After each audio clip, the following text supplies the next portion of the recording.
Ladies and gentlemen, kindly take your seats as we will begin shortly. Your safety is our top priority. In case of an emergency, the exit doors are located at the right side of Hall 1.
Ladies and gentlemen, your safety is our top priority. In case of an emergency, the exit doors are located at the left side of the main hall. Kindly follow the nearest crowd management agent who will guide you to the nearest exit.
Distinguished guests, ladies and gentlemen, a very good morning to all of you. Welcome to the 19th Middle East Corrosion Conference and Exhibition, a landmark gathering that has shaped the corrosion and material engineering landscape in our region, ladies and gentlemen, and beyond for more than 45 years, since its first edition in 1979. For nearly half a century, MECC has been a premier hub for knowledge sharing and also technical excellence and industrial collaborations.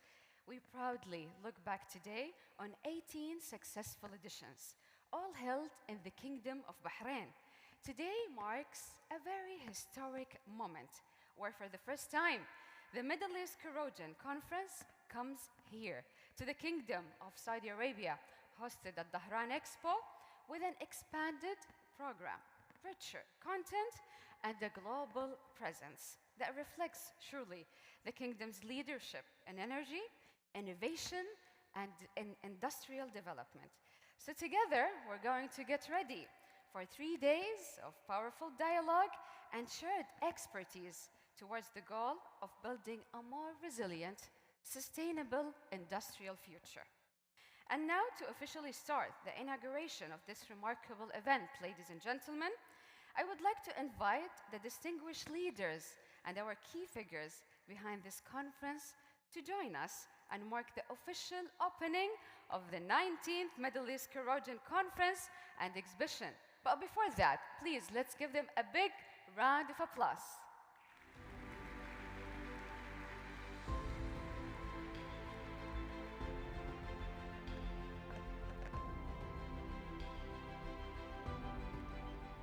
Together, let's welcome Tariq Al-Ghamdi, the Chairman of Materials Engineering Association.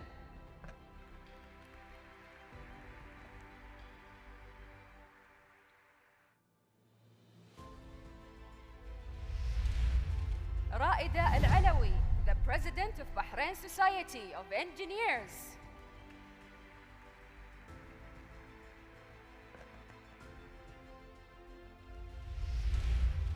Khalid Al-Qahtani, the Conference Chairman and Senior Vice President of Engineering Services at Aramco.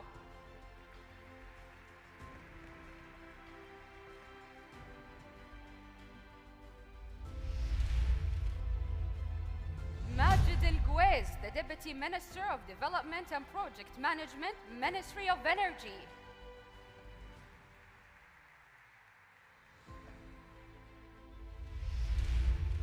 Wael Al-Ja'fari, the Executive Committee Chairman and the host of our event.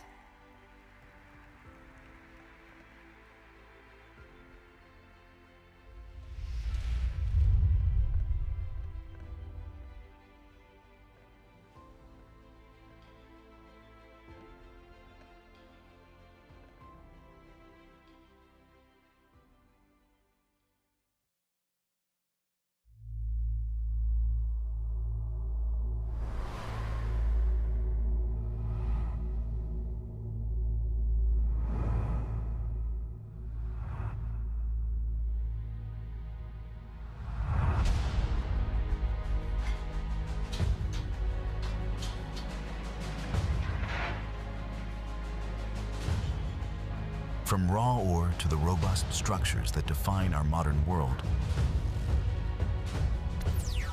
steel is the backbone of our infrastructure.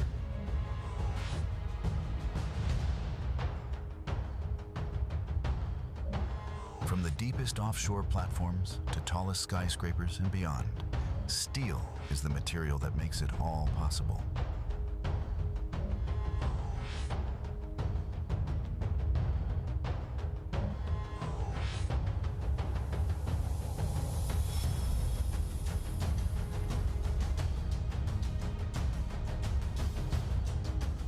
But despite its strength, steel has a hidden enemy.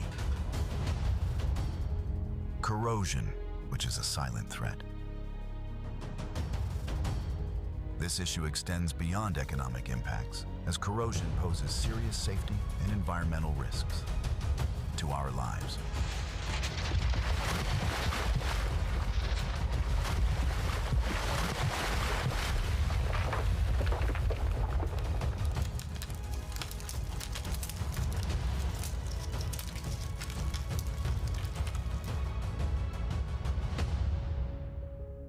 The projected cost of corrosion to the global economy is over $3 trillion every year. Up to 20% of these costs can be saved through effective corrosion management and innovative solutions. Today, we have a range of powerful tools, including industrial AI that can predict corrosion before it occurs, allowing for timely interventions, and advanced materials, such as non-metallic and nano coatings that extend the lifespan of our assets. These and other approaches can help us significantly mitigate the impact of corrosion. Achieving these advancements requires collaboration and knowledge-sharing events. That is where the Middle East Corrosion Conference and Exhibition plays a vital role.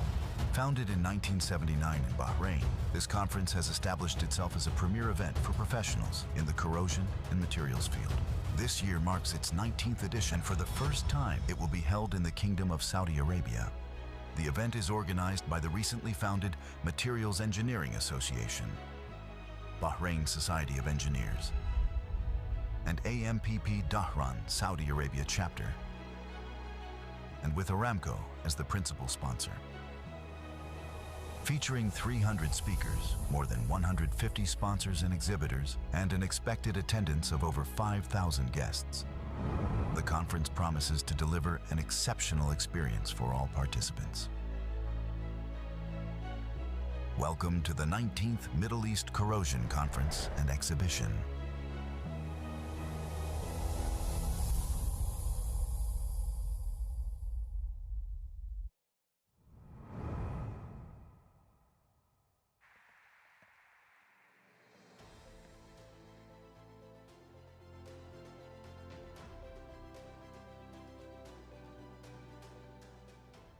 And that's exactly why we are here today, ladies and gentlemen, to recognize the impact of corrosion and the urgency of addressing this matter.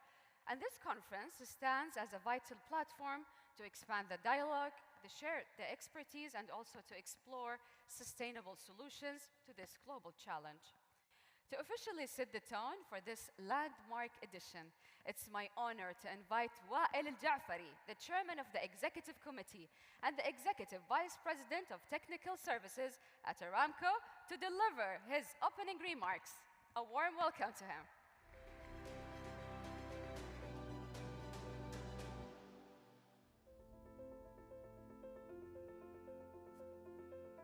Thank you, Taqreed.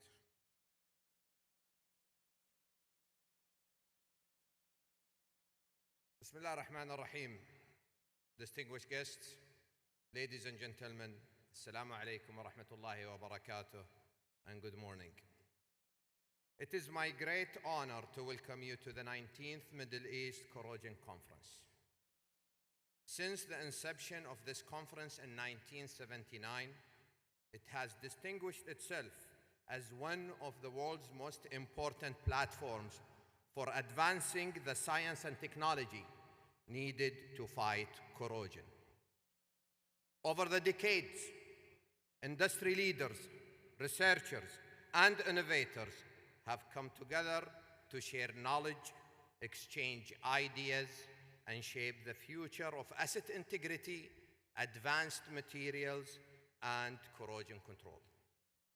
It has become a cornerstone for collaboration across the energy and petrochemical sectors, and a crucial part of our mission to enhance the reliability, safety, and sustainability of our assets. This year's conference, for the first time, is being held here in the Kingdom of Saudi Arabia, and it stands as the largest gathering in its history. We are joined by more attendees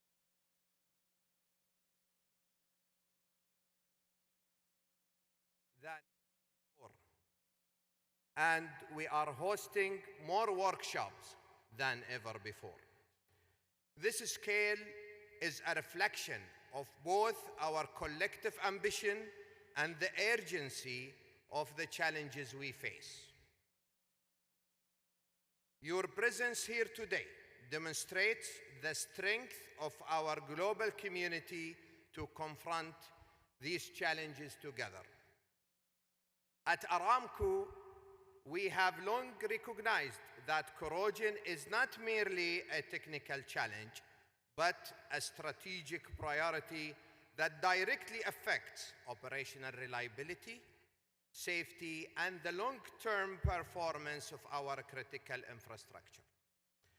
Corrosion has multi-trillion-dollar global impact, influencing the integrity, efficiency, and sustainability of energy systems worldwide.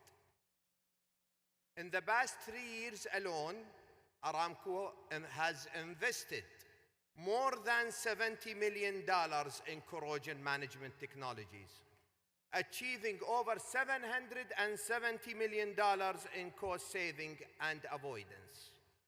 At the same time, we have expanded the use of advanced materials, installing approximately 19,000 kilometers of non-metallic piping, and launching a joint venture investment in novel to localize manufacturing and expand the application of advanced materials across our operations.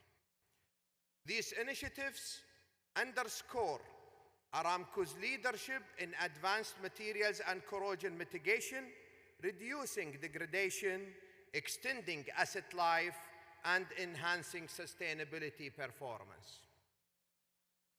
Over the past 5 years, our efforts to innovation has yielded more than 400 granted patents in corrosion, materials, and asset integrity. Building on this foundation, we are now investing heavily in advanced industrial artificial intelligence, marking the next leap forward in our journey toward predictive, autonomous, and data-driven asset integrity and corrosion management. As you will hear later in this conference, AI is at the heart of Aramco's strategy. We are deploying it across our operations, and in 2024 alone, we have realized $2 billion in value creation from AI solutions, with expectations to add similar value this year. AI-powered solutions are now anticipating corrosion before it happens, leveraging a network of industrial Internet of Things sensors across our facilities and pipelines. These sensors provide more than 10 million corrosion monitoring readings annually across 40 facilities. This stream of data is analyzed through machine learning models that not only predict potential degradation, but also trigger automated work orders when thresholds are crossed, transforming prediction into action. Multi-agent AI helps us not only to predict problems, but also to prescribe solutions.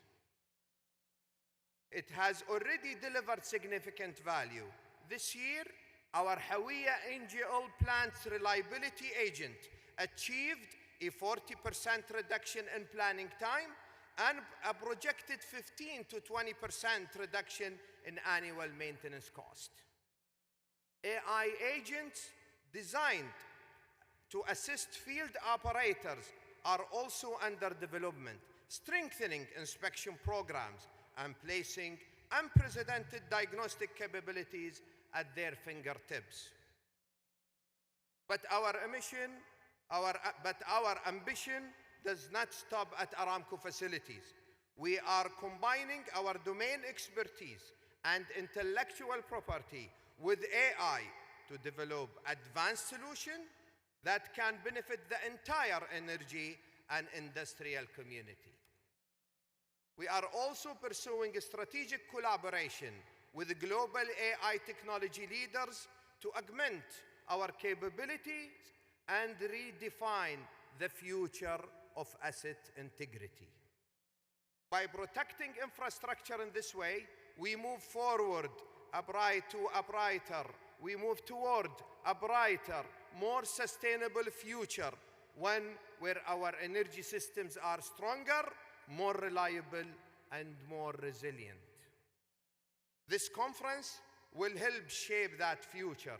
Over the coming days, we will bring together expertise, creativity, and passion to address some of the most complex challenges facing our industry.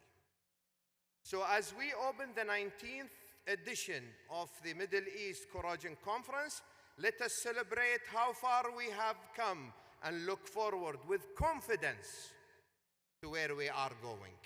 Let me welcome you once again, and on behalf of the entire Executive Committee, wish you a productive and enjoyable conference and exhibition. Thank you.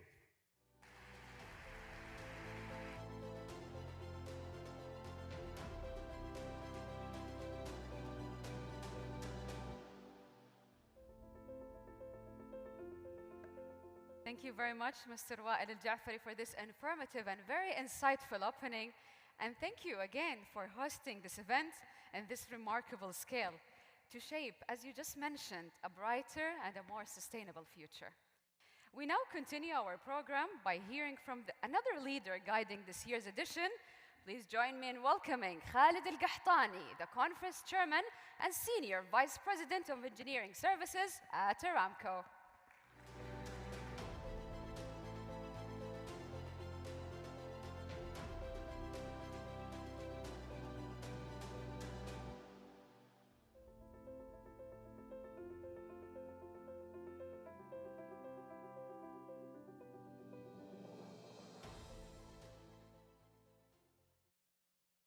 Bismillah ar-Rahman ar-Rahim. Distinguished guests, colleagues, ladies and gentlemen, Assalamu alaikum wa rahmatullahi wa barakatuh, and welcome to the 19th Middle East Corrosion Conference in Dhahran. It's for the first time conducted in the kingdom, and we're very proud of doing so. Since the establishment of the conference since 1979, it has been pioneering event in the region, and this conference has served as a beacon of knowledge, a collaboration platform, and an innovation hub in the area of corrosion science and materials engineering. What began as a specialized regional forum has evolved into a global platform that embraces new dimensions, including the advanced materials and digital transformation using artificial intelligence and sustainability. Over the next 3 days, Dhahran Expo will serve as a hub for dialogue, discovery, and collaboration, bringing together delegates from 45 countries, presenting over 300 technical papers and 25 workshops. We are also proud of hosting the first ever Student AI Hackathon, with participation of more than 1,500 students focusing on corrosion and materials innovation, a powerful reflection of the next generation drive who will really establish this industry in the future. The exhibition floor will feature over 150 exhibitors and sponsors representing every discipline connected to corrosion management, materials science, and industrial innovation. Together, these engagements reflect the scale, diversity, and forward-looking spirit of our corrosion community. One of the advantages is the technology, and it will be leveraged to nurture the next generation of professionals through innovation, creativity, and excellence. We're also honored to host a distinguished lineup of keynote speakers who embody the spirit of innovation and leadership, starting with Mr. Ahmed Khwaiter, the Executive Vice President of Technology and Innovation in Saudi Aramco, who will offer a forward-looking perspective on industrial AI and digital transformation. Tomorrow we'll be honored to have Professor Konstantin Vasilov, a Nobel laureate in physics and the co-discoverer of graphene, who will share the groundbreaking insights on advanced materials and their transformative impact. On the third day, we'll have Mr. Alan Thomas. He's the CEO of the Association of Materials Protection and Performance, AMPP, who will highlight the global collaboration that countries do to bring this community together for the best of this professional society. Beyond knowledge, MECC is about forging partnerships. And during this conference, we will be witnessing signing of more than 30 memorandum of understanding with a value of over $1 billion, building bridges between research, development, and industrial applications. The scale and the enthusiasm surrounding this year's event is clearly demonstrated by the importance of the corrosion science and the integrity management to the future of energy and infrastructure world, and you will be seeing the scale of the conference and the amount of projects that will be showcased here. In many ways, this conference mirrors the challenges we face in our industry, where billions of data points from inspections, sensors, and laboratories tell us a story of how materials are behaving. However, data without insight is merely a noise. Our shared mission is to transform the data to knowledge that enables preventing corrosion and ensuring safer and long-lasting assets. That is the essence of the innovation and resilience. That is the essence of the theme of this conference. As we open the edition, let's celebrate the journey that began 4 decades ago and reaffirm our shared missions is to advance science and corrosion control, safeguard critical infrastructures, and build a safer and more sustainable future for all. An event of this magnitude is only possible through dedication of many. I would like to extend my thanks and appreciation to the Executive Committee, led by Mr. Walid Al-Ja'fari, for his leadership and insights and guidance that has been instrumental in shaping this historic event. To the Organizing Committee and all supporting subcommittees, the Material Engineering Association, Bahrain Society of Engineers, and AMPP Dhahran chapter for their commitment and dedication. I also would like to extend my deepest thanks and appreciation to the sponsors and exhibitors who partnered with us not only to support the conference, but believed in the cause. Together, we exemplify partnership between academia, professional institutions, and industry that sustains strength of all our professional society. So let's make this event inspirational and of a collaborative nature and meaningful progress. Thank you again, and I wish you a successful and engaging conference.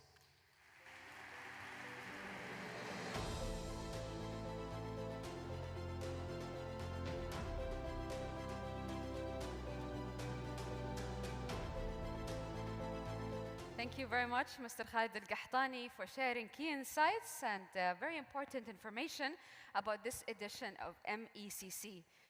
An edition that you mentioned full of innovation, of creativity, and indeed, having this event is a powerful reflection of the next generation. Ladies and gentlemen, we now turn to our esteemed organizing associations whose leadership and commitment have been so instrumental in shaping this year's edition. Together, let's welcome Tariq Al-Ghamdi, the chairman of Materials Engineering Association.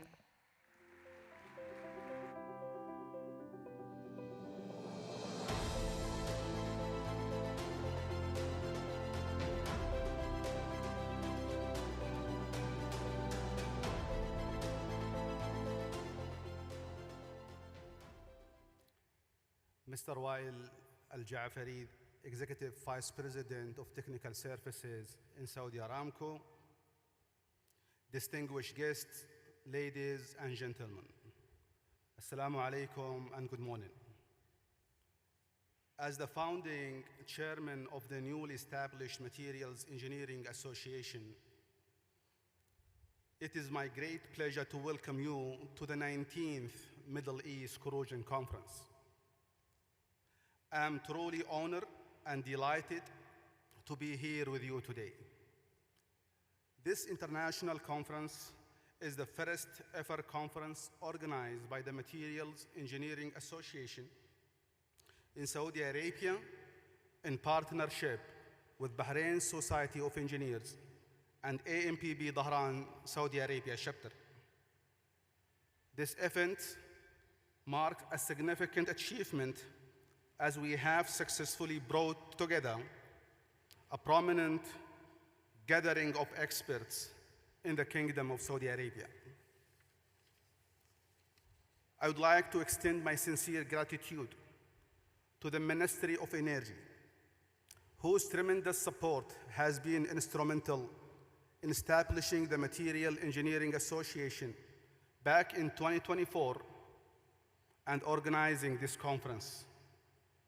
A special thank you goes to Mr. Ahmed Al-Zahrani, Assistant Minister of Energy for the Development and Excellence Affairs, Dr. Majid Al-Guwaiz, Deputy Minister of Energy, and Muna Al-Ghamdi, the General Supervisor of the Social Development in the Ministry of Energy, and her team. I would like also to extend my appreciation to our principal sponsor, Saudi Aramco, for their vital contribution to the success of this event. I also appreciate the organizers, the sponsors, the speakers, the instructors, the volunteers and attendees who have played a crucial role in the conference success.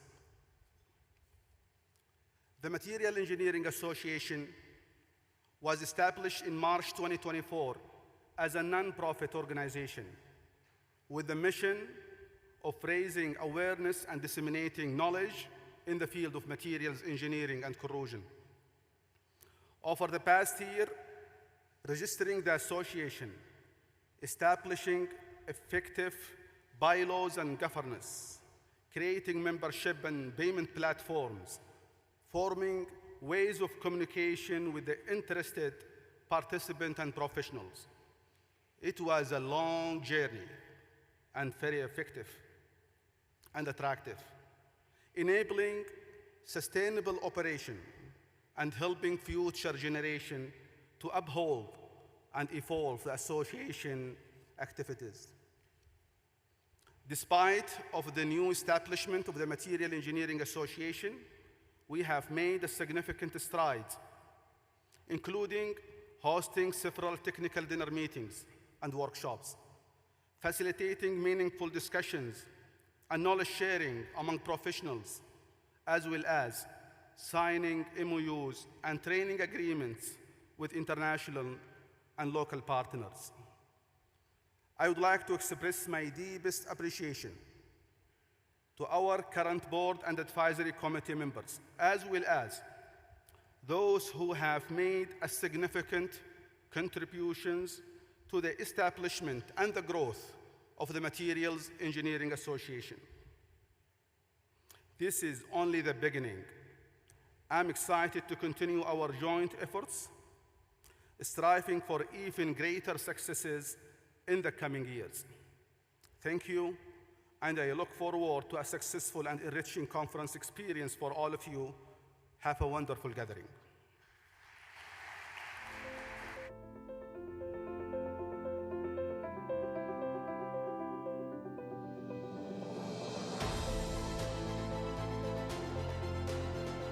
Thank you very much, Mr. Tariq Al-Ghamdi, and thanks to your efforts and the dedication of the Materials Engineering Association.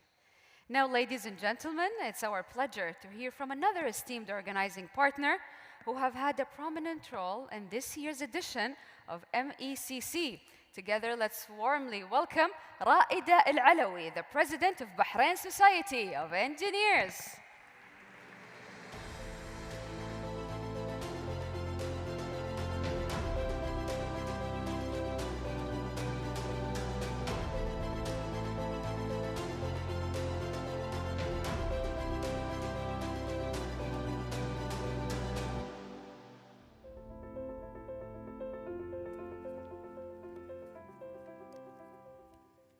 Bismillah ar-Rahman ar-Rahim.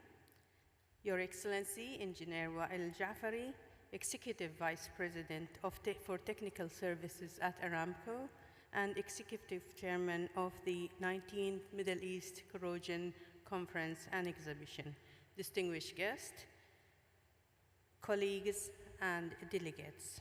It gives me a great pleasure to speak on behalf of the Bahrain Society of Engineers, co-organizer of this long-standing and distinguished conference. Allow me first to express our deepest appreciation to Aramco, the principal sponsor and the driving force behind this 19th edition. Aramco's continuous commitment to the Middle East Corrosion Conference since its inception has been instrumental into its success. This year, Aramco's support has reached a new height, reflected in the scale, depth, and vision of this conference. On behalf of all organizers and participants, I extend our profound gratitude for your leadership and your investment in technical excellence. I also thank our partners, the Material Engineering Association and the Association of Materials Protection and Performance, AMPP, the Tehran chapter, for hosting this conference and for their outstanding coordination and hospitality. This year marks a turning point in a legacy that began in 1979, when the Bahrain Society of Engineers launched the first edition of this conference. Over more than 4 decades, the Middle East Corrosion Conference and Exhibition, or the MECC, has evolved from a regional gathering into a premier global platform for corrosion mitigation and asset integrity. A venue where knowledge is shared, innovation is celebrated, and engineering excellence continues to thrive. Hosting the 19th edition here in Tehran for the first time outside Bahrain stands as both a milestone and a powerful symbol of the strategic partnership between our two kingdoms in advancing engineering, industry, and sustainability. The strength of this conference lies in its power to unite global expertise, researchers, industry leaders, and policy makers under one roof to drive innovation in corrosion control and beyond. This year's program, with its advanced technical sessions, specialized workshop, and exhibition of cutting-edge technologies, highlights the shift toward smarter and more sustainable solutions driven by AI and digital innovations. We at the Bahrain Society of Engineers are proud to have been part of this journey since its inception, bridging academia and industry, empowering engineers with future-ready skills, and inspiring the next generation through initiatives such as the conference students engagement program, which includes workshops, project showcases, and AI hackathon. Before closing, I would like to express our sincere appreciation to His Excellency Engineer Wael Al-Jafari for his visionary leadership and constant support. Under his guidance, Aramco's contribution to this edition has been exceptional, setting a new benchmark for partnership and excellence that will guide future editions of this conference. I also commend the advisory committee, the steering committee, and all the volunteers involved in organizing this conference for their dedication and professionalism.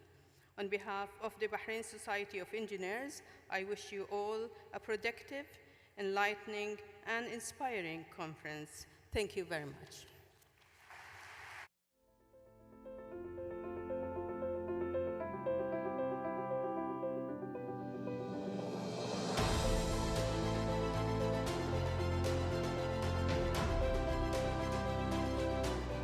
Thank you very much, Dr. Raida Al-Alawi, and to Bahrain Society of Engineers, and definitely congratulations on this fruitful partnership that resulted in this exceptional, large-scale, effective MECC event.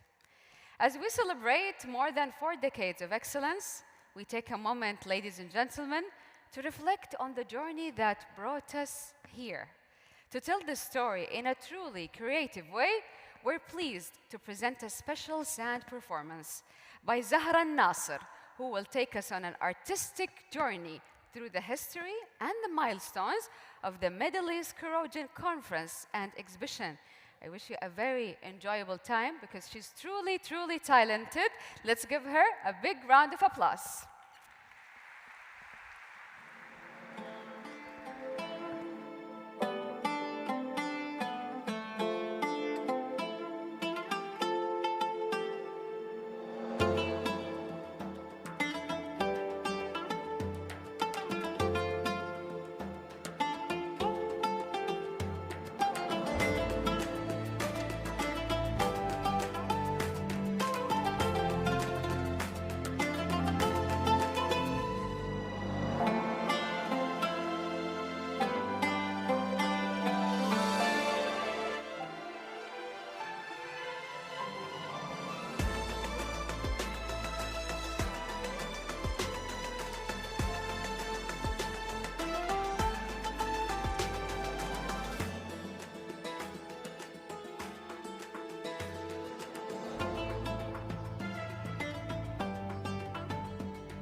What a show, what a talent. Thank you very much to our artist, Zahra Nasser. We really enjoyed it. What a wonderful way to articulate the journey of MECC since its inception in 1979 until this day. As we look toward the future of innovation, ladies and gentlemen, and the future of technology and sustainable industrial advancement, now it's our privilege to hear from a visionary leader at the forefront of these efforts. Ladies and gentlemen, together let's welcome Ahmed Al-Khwatir, the Executive Vice President of Technology and Innovation at Aramco.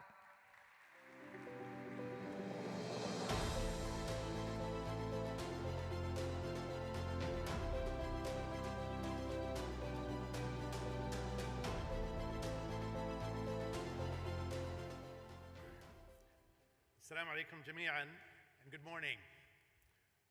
What a way to introduce innovation. Fantastic job, Zahra. Distinguished guests, ladies and gentlemen, it's my great pleasure to address you today at the 19th Middle East Corrosion Conference, and the first to be held here in Saudi Arabia. I want to thank the conference organizers for planning an impactful event and all the previous speakers for sharing their insights. I would also like to welcome everyone here to Dhahran, especially if it's your first visit here. It's an honor to host everyone here in Dhahran. We all know that corrosion is one of the most persistent and therefore most expensive challenges we face. Worldwide, across all industries, it has been projected that corrosion costs roughly $3 trillion per year, representing about 3% of global GDP. Studies indicate that close to $1 trillion per year in savings can be realized just by applying AI and other corrosion control technologies. Behind every dollar lost to corrosion is increased risk. Risk to the safety of our colleagues, risk to the integrity of our environment, and risk to the reliability of energy supply, which billions of people depend on globally. So the question we must answer over the next few days is not just to what extent do we address the corrosion challenge, but how do we move from a reactive approach of the past to a proactive approach in the future. At the core of the answer, I believe, is data analytics and artificial intelligence.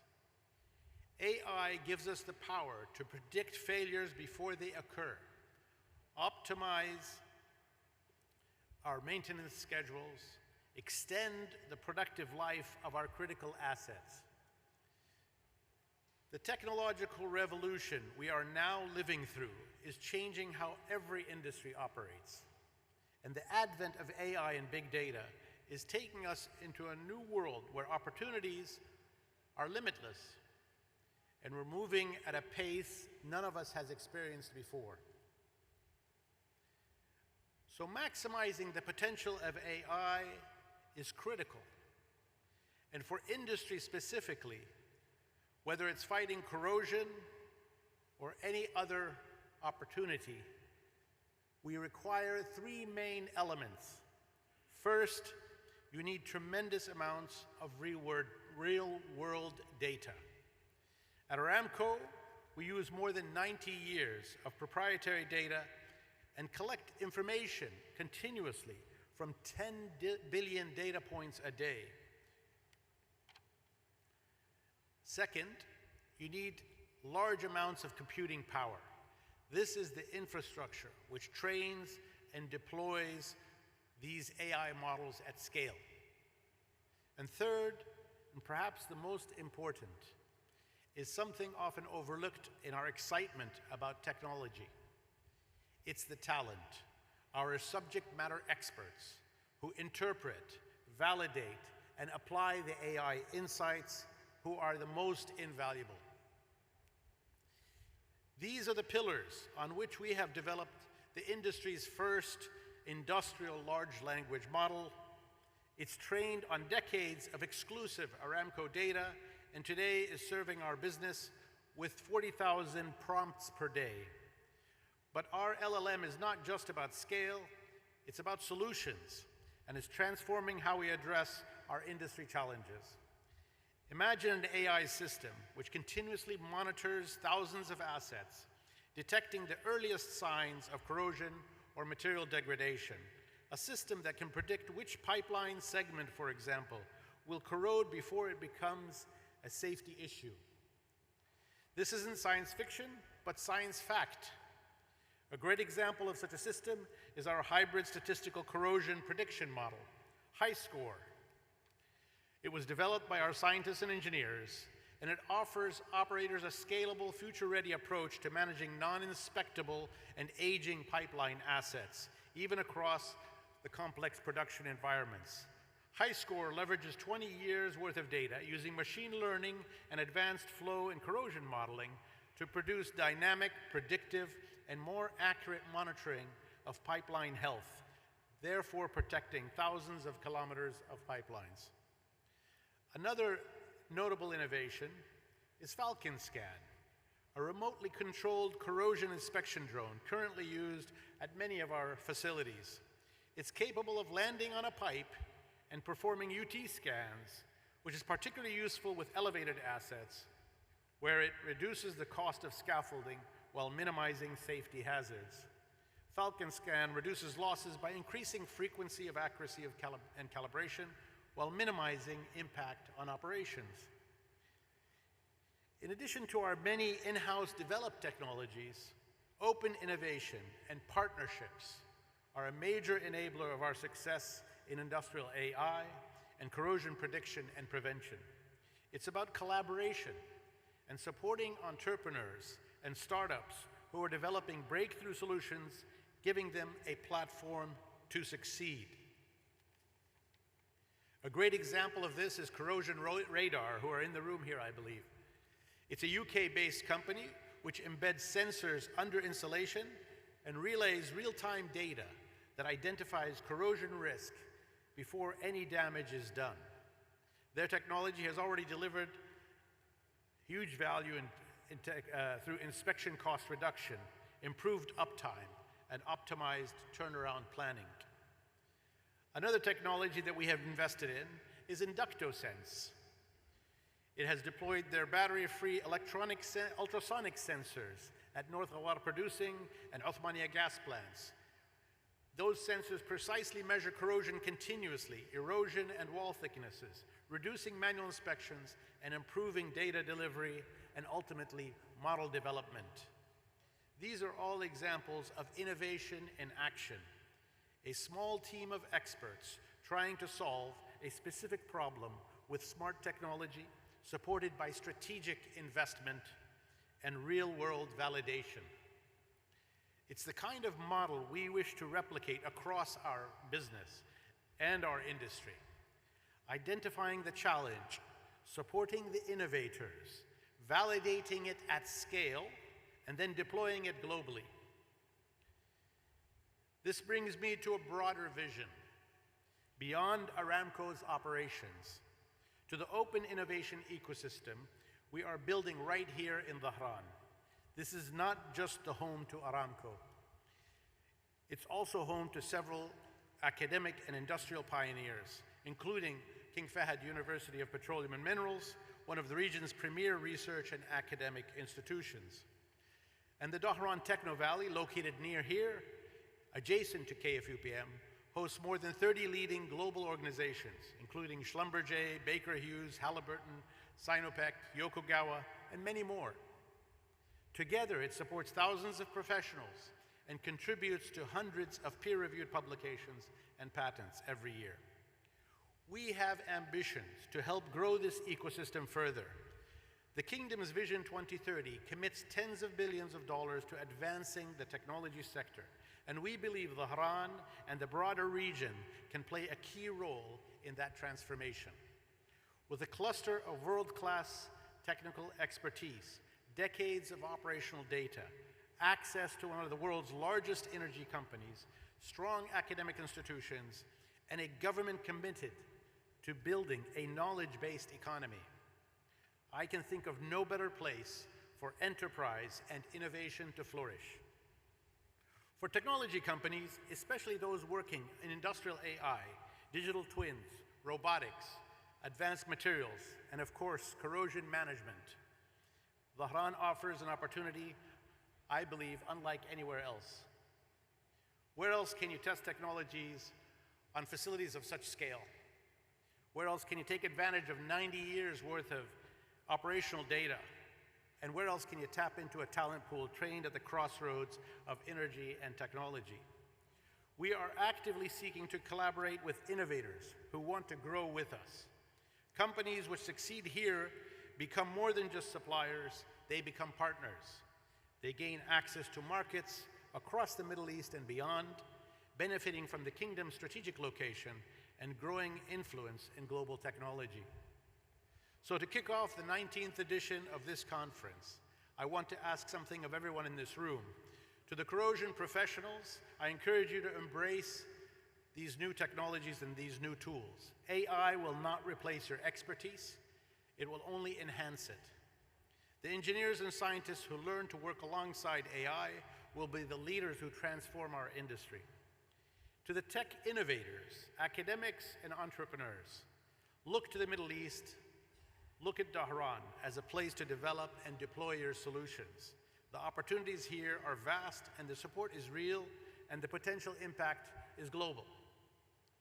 And to the industry leaders, invest not just in technology, but in the innovation ecosystem. Support your startups, fund research, and train talent. The companies that will take our industry forward will not do so alone. They will only succeed by working together.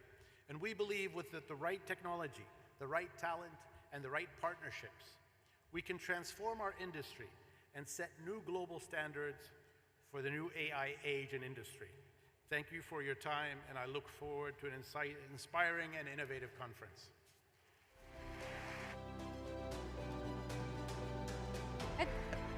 Thank you, Mr. Ahmed. Kindly remain on stage. Mr. Ahmed, please. Thank you very much for such an informative, inspiring speech. And we now kindly ask Wael Al-Ja'fari, the chairman of the executive committee, to join us to present the token of appreciation to our esteemed keynote speaker, Ahmed Al-Khawatir.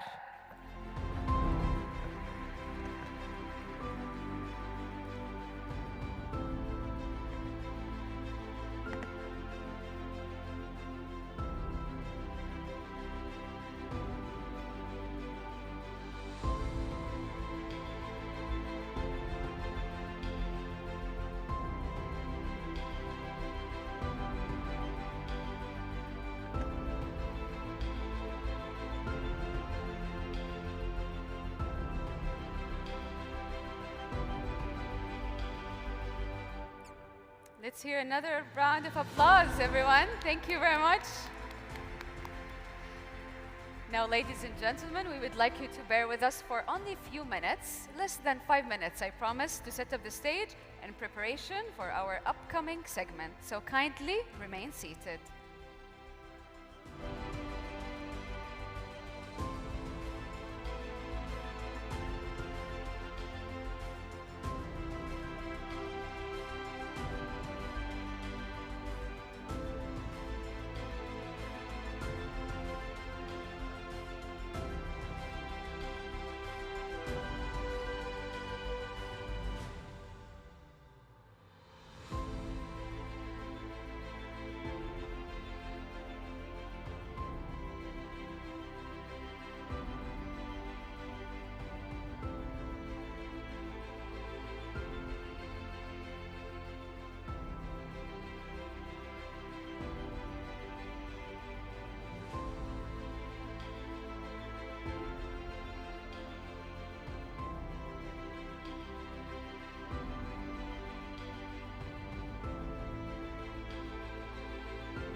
back, ladies and gentlemen. And now we're going to move into a discussion that speaks directly to the future of our industries and our region. Our upcoming panel discussion topic is accelerating industrial transformation through the power of AI. We all know as AI continues to unlock new efficiencies, optimize operations, and elevate industrial decision-making. This dialogue will explore how organizations can adopt and scale AI to lead in a rapidly evolving global landscape. Together, let's welcome our moderator of this discussion, Etna Trainer, the media trainer and communication expert. Let's give her a very warm welcome.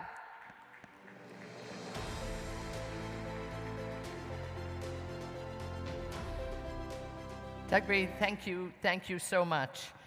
And Assalamu alaikum, Your Excellencies, distinguished guests, ladies and gentlemen, it's my positive, absolute delight to be with you all today. And, you know, in my former career as a journalist, corrosion didn't really make the headlines. But actually, when you looked underneath the headlines, very, very sadly, many of the big disasters, many of the big calamities in the industrial sector, in the oil and gas sector, corrosion was very sadly at the heart of everything that happened. It was a huge contributor. And again, we've seen this year after year, and so many people have put their heads together, so many people are working on this. And now I think we've come to a time whereby the solutions are a lot closer, they're a lot better, and they're a lot smarter.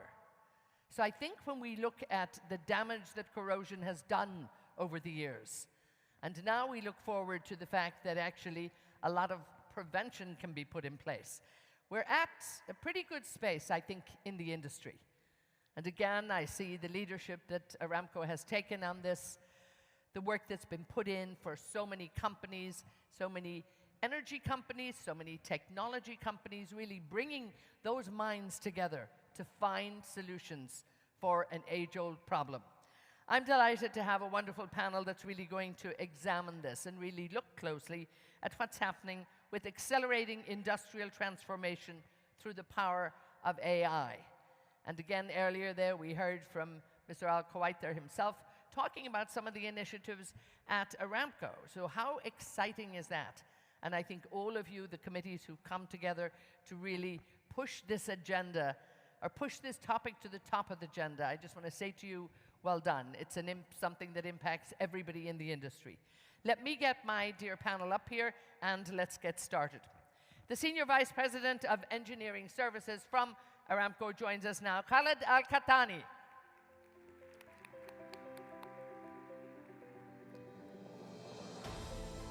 From IBM, the consulting global managing partner, Luke Niazi, joins us.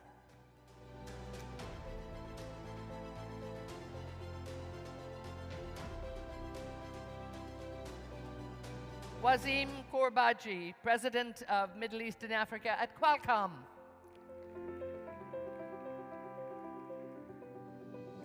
And from Capgemini Engineering, the Executive Vice President, Chief Technology Officer, Keith Williams.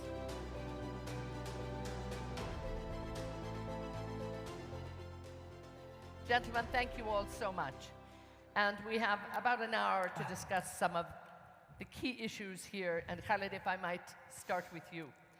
When we look about AI transformation in different sectors, you know, we look at the energy sector, and then we really have to stand back, I suppose, and ask ourselves, is AI going to transform the sector?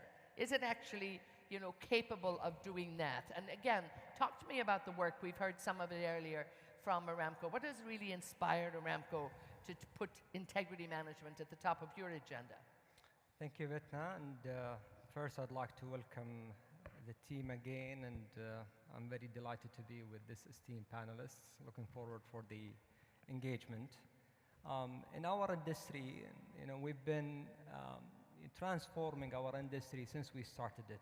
You know, we've gone through multiple technologies where we were able to adopt and grow as an industry, and AI is not an exception. So yes, while it will be reshaping the industry, but we are preparing for it and we are getting ahead.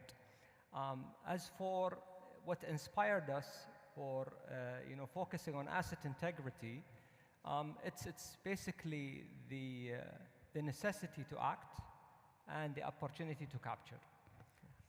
The asset integrity is at the backbone of our operations. It combines safety, reliability, performance, and the opportunities are huge. When you look at the asset integrity in the past, it was completely manual, where we were reading the inspection records, the corrosion readings, and put them in spreadsheets, trying to make sense out of them. Later, this has evolved into centralizing the data into the ERP systems like SAP and others. However, the data was digitalized, but the insights were still manual. The one report at a time. And with the scale of our industry, the human capacity to handle that amount of data is going to be difficult. And for that reason, AI comes to bridge the gap. The AI, with the millions of records that were highlighted earlier, will come to bridge it and not replace people. It will be augmenting, as Mr. Khwater highlighted, the decision making. Yes. So what we want is to transform the reactive reporting into continuous learning.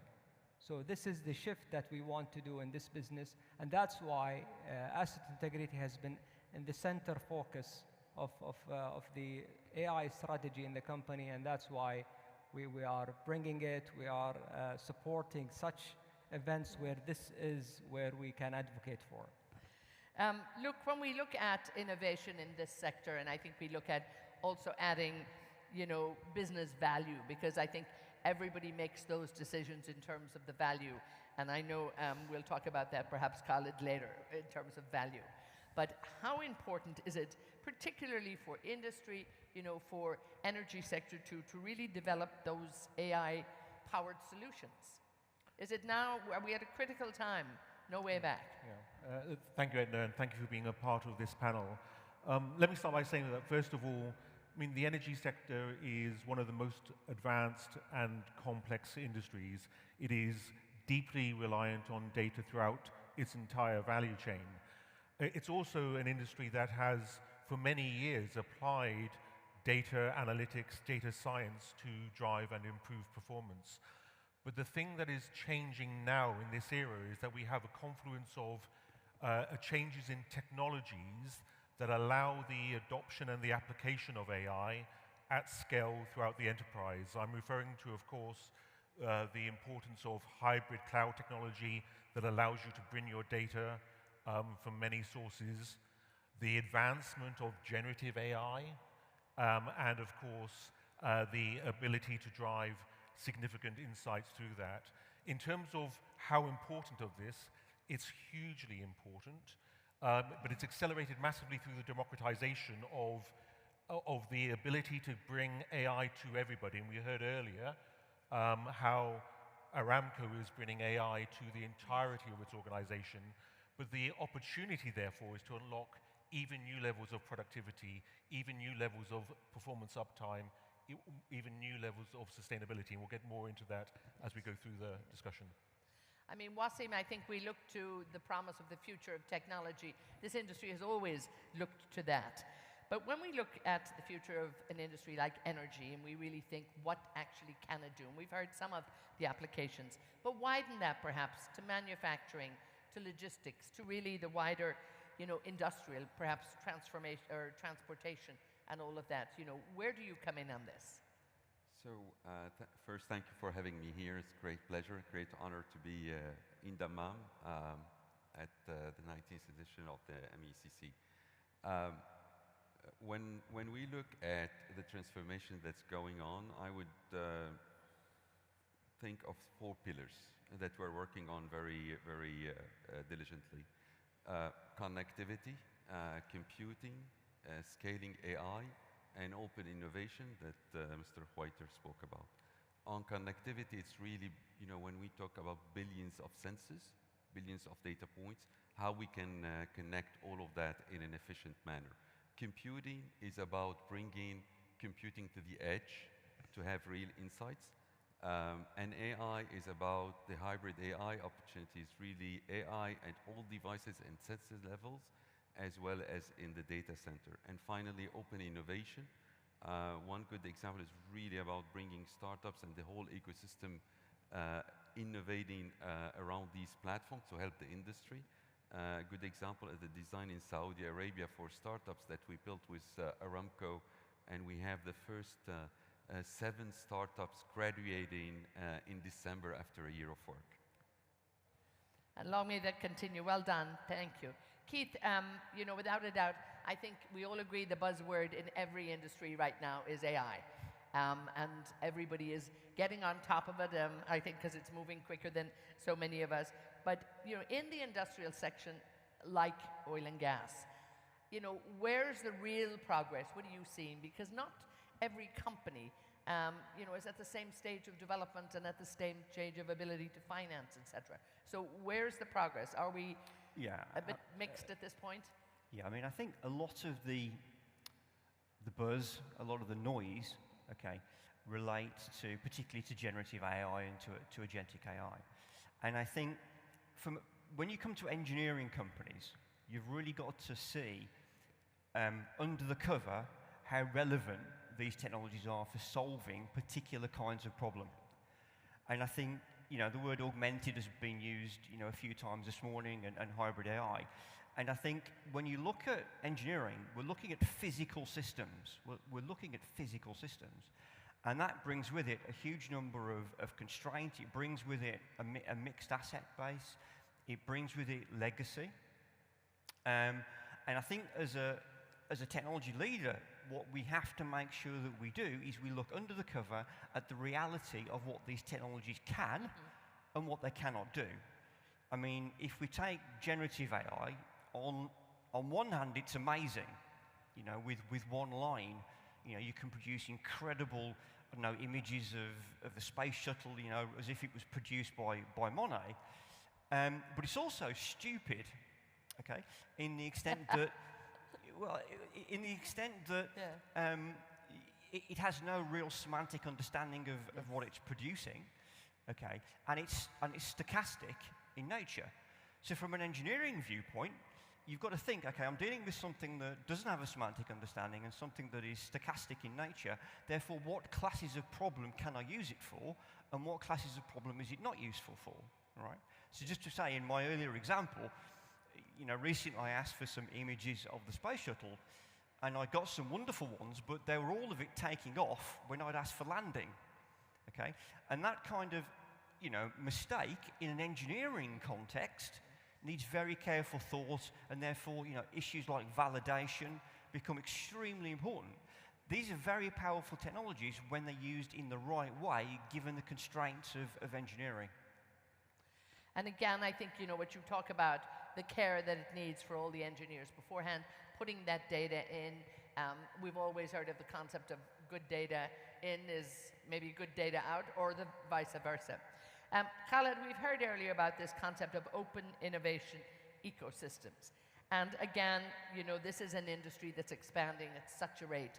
You know, we really need to, I suppose, build the right ecosystem. So when Aramco looks at this, what do you put in place in terms of building that ecosystem that is ultimately going to create the best result for you, for the company, and for the future of what you do?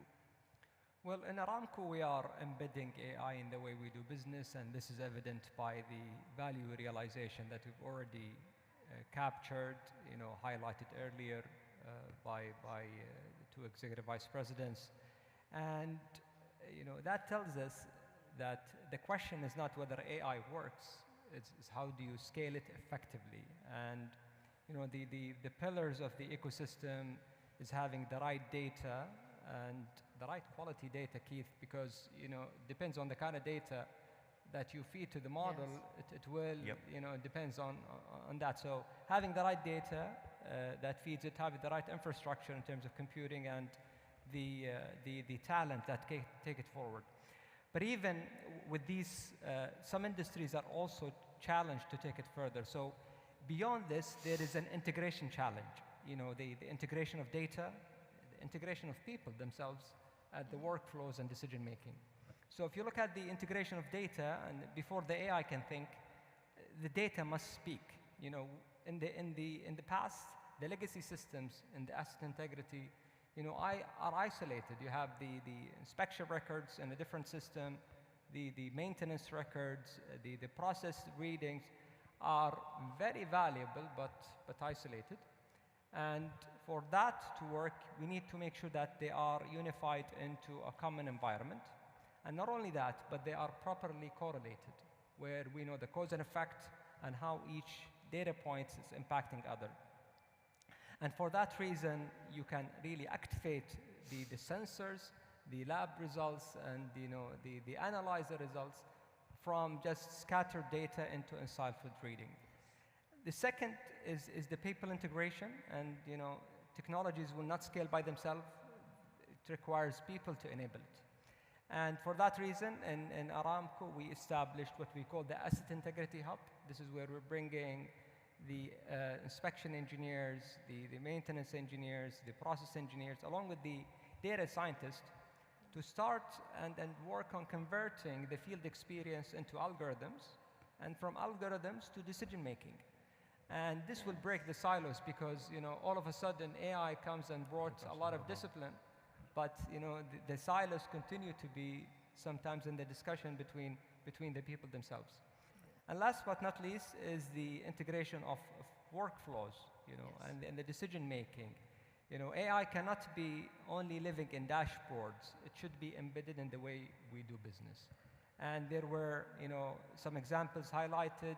One of the examples we've developed recently in one of our gas plants is we took the maintenance planning and the inspection planning into action through agents, where it really cuts the time. It looks at prioritizing the risks, looking at the possible recommendation, and went for executing them. Definitely there are hold point for verification by our maintenance engineers. They want to make sure that the decisions are right. But that by itself has given us significant improvement in the productivity, about 40% what we saw in one facility. And in terms of saving, we're talking about 10 to 15% in terms of saving. So the effectiveness of putting AI into action should be reviewed. And in our business, which is highly regulated, we really need to look at a harder look into the workflows and the processes. Many of the legacy processes were developed around the old tools.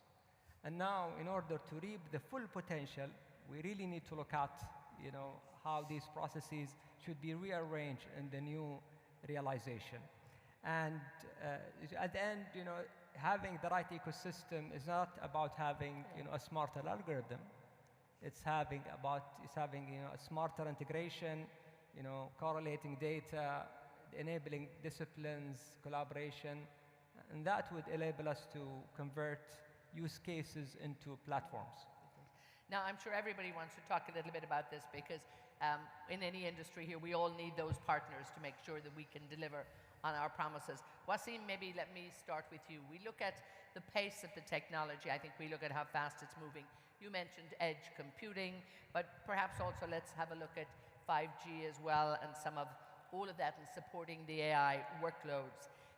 How are you working with your partners particularly to really develop, I suppose, those solutions that can actually leverage the technologies and deliver value as well? Thank you, Ether. Let me build on what Mr. Kahtani said in the keynote and just now. So it's about data transforming that into knowledge, and knowledge into decision and processes, and having a whole ecosystem around it. Now, when you look at Qualcomm, we started with smartphones, went into automotive, personal computing, virtual and augmented reality, and now in industrial. And when we started industrial, we said, who is the partner in the world with whom we will work together to define use cases that will drive requirements in terms of computing, AI, HAI, and connectivity. And that company was Aramco. So we started 18 months ago in a journey that's, I would argue, one of the best in the world I've seen as a you know, on my end as Qualcomm too. Because it's a combination. What you look at, Aramco Digital is right now building out a 5G 450 megahertz network that can really scale across the country. We've enabled the world's first 5G 450 megahertz chips for Aramco. We worked with Aramco on edge computing for air-gapped environment, where you know, the basic principle is you can't get the data out of a site for security reasons. So we had a full air-gapped system.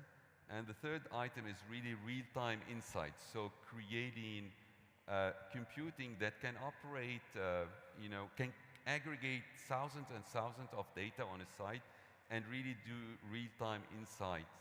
That's what I would call, you know, moving from training to inferencing. So training is happening in the cloud. Inferencing is the decision-making.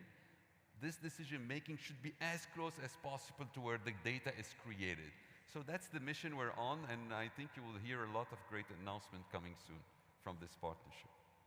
Keith, you know, again, partnerships have always been needed in the energy sector. I mean, they're now, I think it's just something we need in every sector in life. You have to have those partnerships. But when we look at engineering, I think, and we look at the AI side of it, is it being redefined at the minute by AI and digital technologies? And also, I suppose, are we looking at a time, you know, of industrial transformation whereby that will also maybe cement better partnerships and grow better partnerships, but we can't do it alone anymore?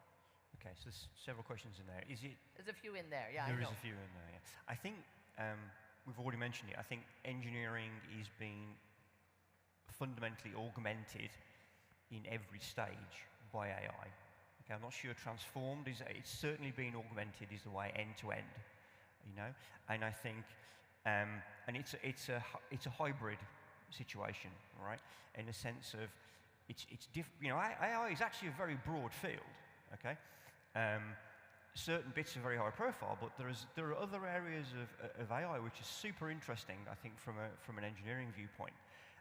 If you look at physics-informed machine learning, if you look at liquid neural networks, these are really interesting from an engineer's viewpoint, because sometimes it's almost as if there's the computer science people over here who've developed AI, and it's almost as if the engineering and physics world is sort of over here. And I think you're finally starting to see those two worlds come together in some of those technologies, which I think are very effective at representing, you know, physical systems that we're dealing with in this kind of industry. I think whereas generative AI is amazing for, you were talking about inspection reports. You know, we've done a lot of work about taking insights from health incidents and relating that to future tasking. You know, for that kind of activity, it's amazing. And generally, I think one thing that's, I think, been a problem for talking about silos, one thing that's been a problem for engineering companies throughout history is knowledge management. And I think finally, with generative AI, we get a solution for knowledge management. You know, a really accessible, straightforward solution for knowledge management. In terms of partnerships, I think this is where the AI world is complex. Okay, and that's where I think academic partnerships, you know, we partner with MIT, with Berkeley, and many others on this topic. I think, and it's changing so fast that those kind of partnerships are really important. Luke, please pick up on this. And how does IBM? How do you, I suppose, you know, look at those and foster the eco-ship partnerships? Who needs to be at the table? And again, I mean, with the scale of what's happening now, how has that changed over the years? Yeah. So first of all, IBM as both a technology organization and a consulting organization together, we are bringing partnerships, and I would say in 4 key layers. First of all, of course, you have to have the right technology partnerships. So I've talked about cloud and the cloud partnerships, very important. Similarly, you have to have the model partnerships. There are thousands of models, but there are particular organizations that we partner with, like Meta with Llama and Hugging Face, to complement our own work that we do with our Granite models. But then you need to partner with your both your business application partners, but also your operational technology partners, because of course they are bringing the key data from your core operational systems that are need to combine with your business data. And then beyond that, you need to combine with deep research and academia. So, for example, we work deeply with MIT. An important part of solving problems in both asset integrity and corrosion includes the application of time series foundation models and how that can apply greater accuracy into some of the problems that we're trying to solve, but also working with organizations like NASA on geospatial modeling, leveraging their, obviously, satellite data and combining it with our data. And last but not least, of course, academic institutions in and around materials science and other topics which we're partnering with here in the Kingdom. Yeah, and there's so much going on there. Yeah. Let's get to the heart, Khaled, of what we're talking about here for the next couple of days with all of these people here. Corrosion. I mean, corrosion management in terms of how do we manage it from now on? It's a very costly industrial problem right now. I mean, we've seen the figures there in terms of the likes of 3 trillion in that. We need operators, we need researchers, we need everybody in there, to get that progress. Predictive and autonomous corrosion management. Are we there yet? I think we're moving in the right direction. This event by itself, bringing the focus, is a testimony to the need for action. And the corrosion is a worldwide draining value, challenging problem, and there is no one company that can address it alone. That should be addressed through partnership, partnerships with the academia and the such professional societies. We're bringing, the different specialists together and just deliberate how we can address that. Partnerships in terms of, with the technology providers, how do we provide the right models? Some of the models were pushed to the industry, without, being, tailored. So there are things among the training, how do we trust models. I think that's discussion to be had. The technology providers, the institutes themselves, the academia, and modernizing the new course and curriculum. That's very important for us to ensure that we have the right momentum going on. In Aramco, we took multiple of these into action. We started by establishing Aramco Digital Company, our digital arm for scaling and for enhancing the collaboration with the industry. We've been working with some of the technology providers, the likes of Honeywell, through our JV in Planted Digital that addresses manufacturing intelligence. We've also are working with SLB for commercializing some of our sustainability solutions. And as also highlighted, we're investing in startups and innovation. So this is an area that has a lot of potential to grow. And now we are taking this further, and we're taking the asset integrity for global collaboration, where we're bringing the knowledge and the data we have. We're looking at partnering with some of the technology providers to bring that isolated knowledge into some sort of a shared intelligence. And that is what will really help the industry moving forward. I mean, because it is, as you say, it's a global problem, and it's one that's not going away. Keith, when you look at, corrosion, it is that silent, it moves around very slowly. And when we look at the operation that we have, sadly, we'd love to say, how could we bring an end to corrosion? That's really not going to happen. So let's look at the capabilities, particularly that AI might actually put in place, and any capabilities that are really going to help us manage corrosion and do our best to actually be one step ahead. Yeah, I mean, I think AI's got a number of clear applications. One has been mentioned already this morning, is materials discovery, and also things like surface topology, being able to speed up the rate at which we can develop new materials, okay, and the number of experiments that we need to perform to validate, surface topologies for wettability, etc. So I think you've got materials. I think you've got, again, been mentioned this morning is prediction. Corrosion is an extremely complex, multi-physics, multi-scale problem. And it's difficult. It's a really hard problem. And I think AI, particularly, physics-informed AI, can really help discover new types of phenomena. And also, I think where we know, where we already have existing very good models of particular aspects of physics, we can then supplement that, okay, with the data that we've got, with machine learning, okay, to gain insights that previously we just would not be able to. I think another area for me is in, quite often we've got very disparate data, or we've got data quality issues, or maybe we've got events that are actually quite rare in terms of frequency. And I think the ability for generative AI to generate data, okay, that we can, synthetic data that we can then use to train algorithms, for example, to do, visual inspections more effectively. So I think there's a whole range of ways in which we can use AI and as well as obviously accessing the qualitative information that's buried in things like inspection reports. So I think there's a whole different array of ways that it can help. Look, when you look at, all the data that will be generated and how do we use it, a lot of AI is becoming more, embedded very much in decision making.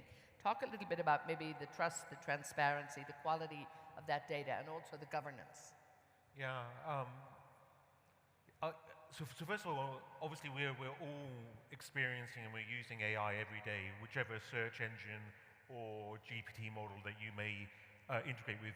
We're getting access to data in a very public way. It allows us to do great discovery and learning. But the reality is that that is not the right way to drive AI adoption at scale for solving critical problems like corrosion in complex industries like the energy industry here in the Middle East.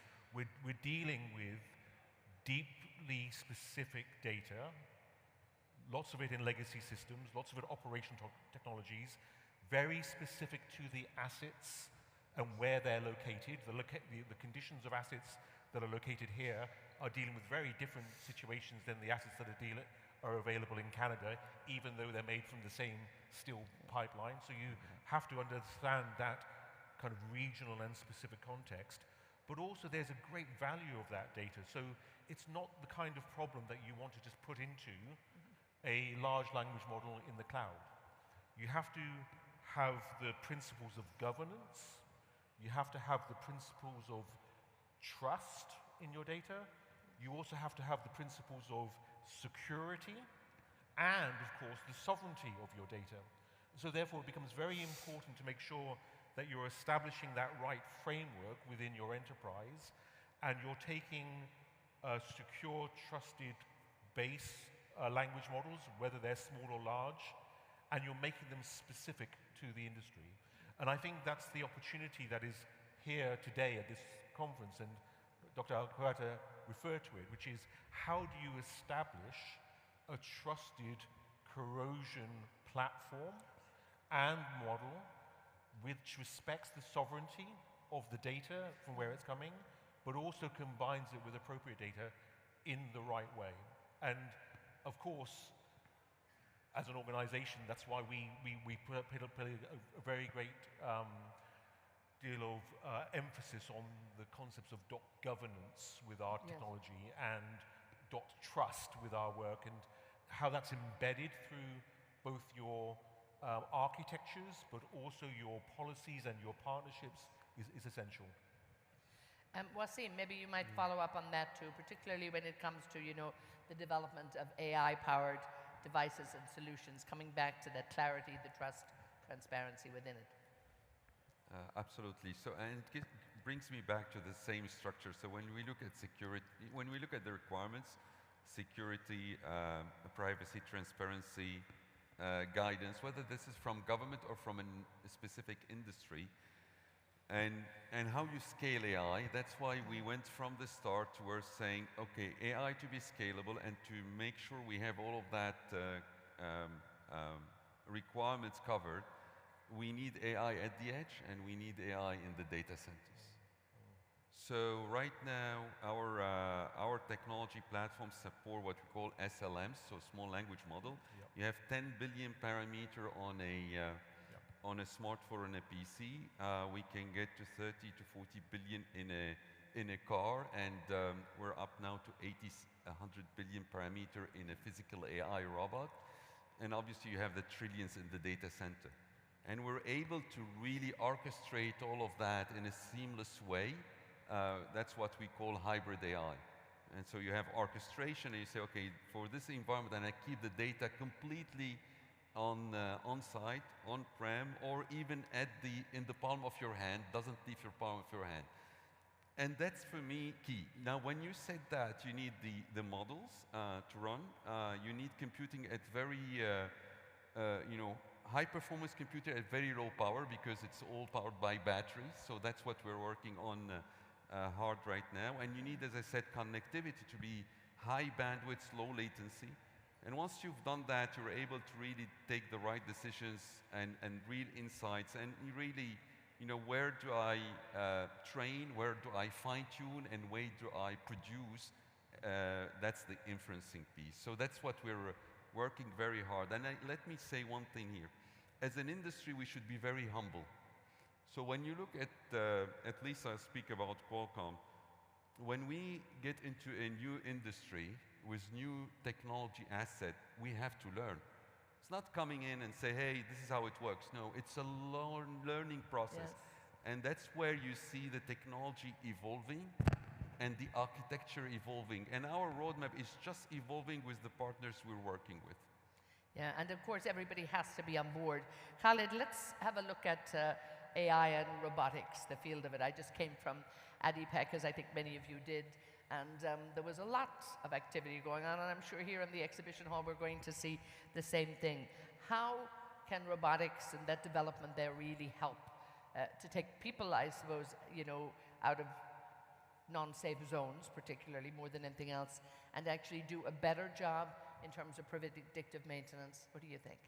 Yeah, the AI and robotics work hand in hand. Yes.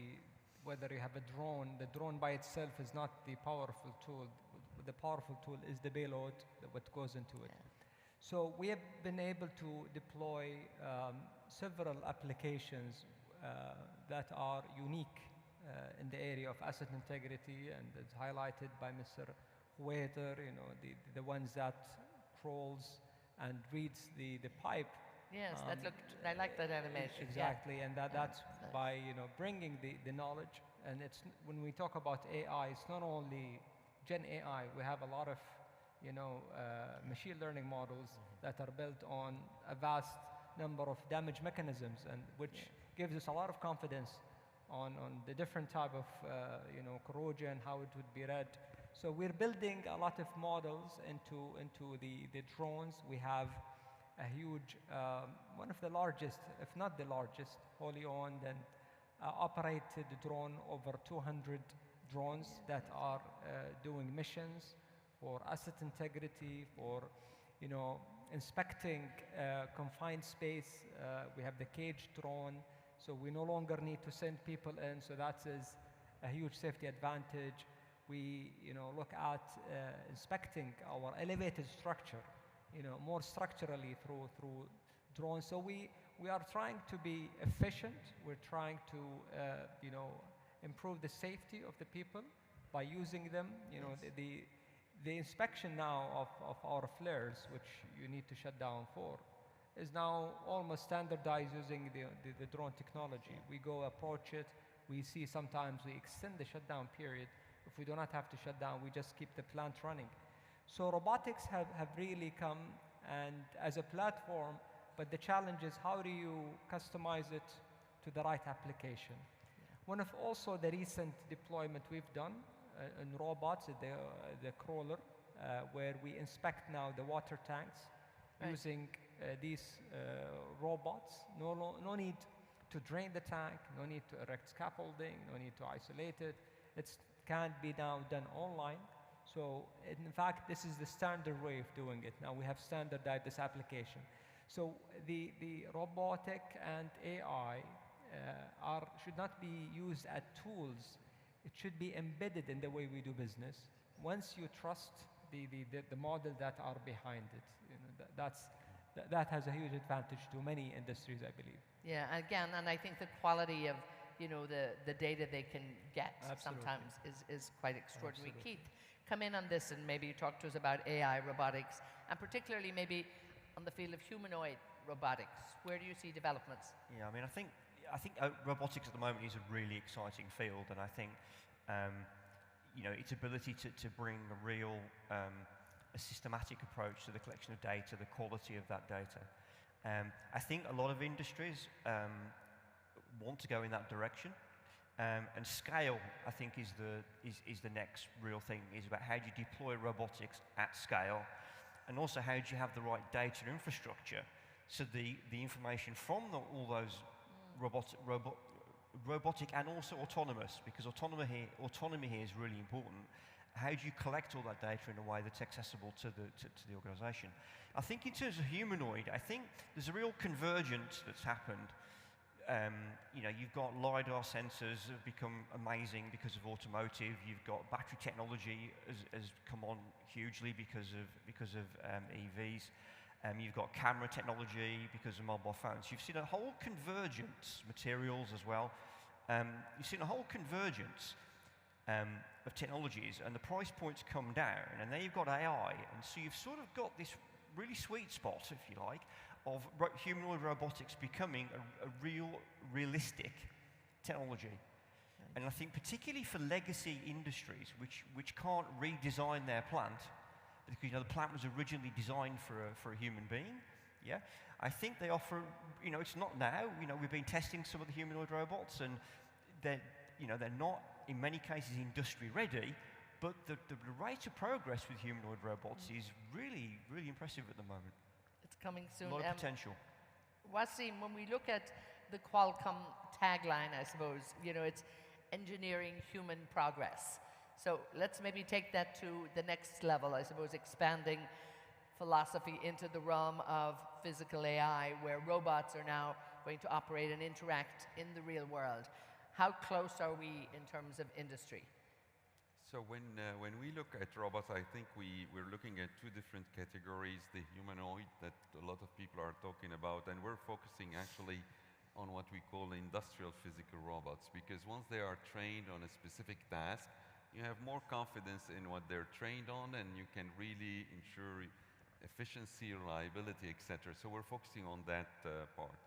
And I would, like Keith said, I would argue that, you know, when we look at our technology platforms, it's about computer vision, high-performance computing.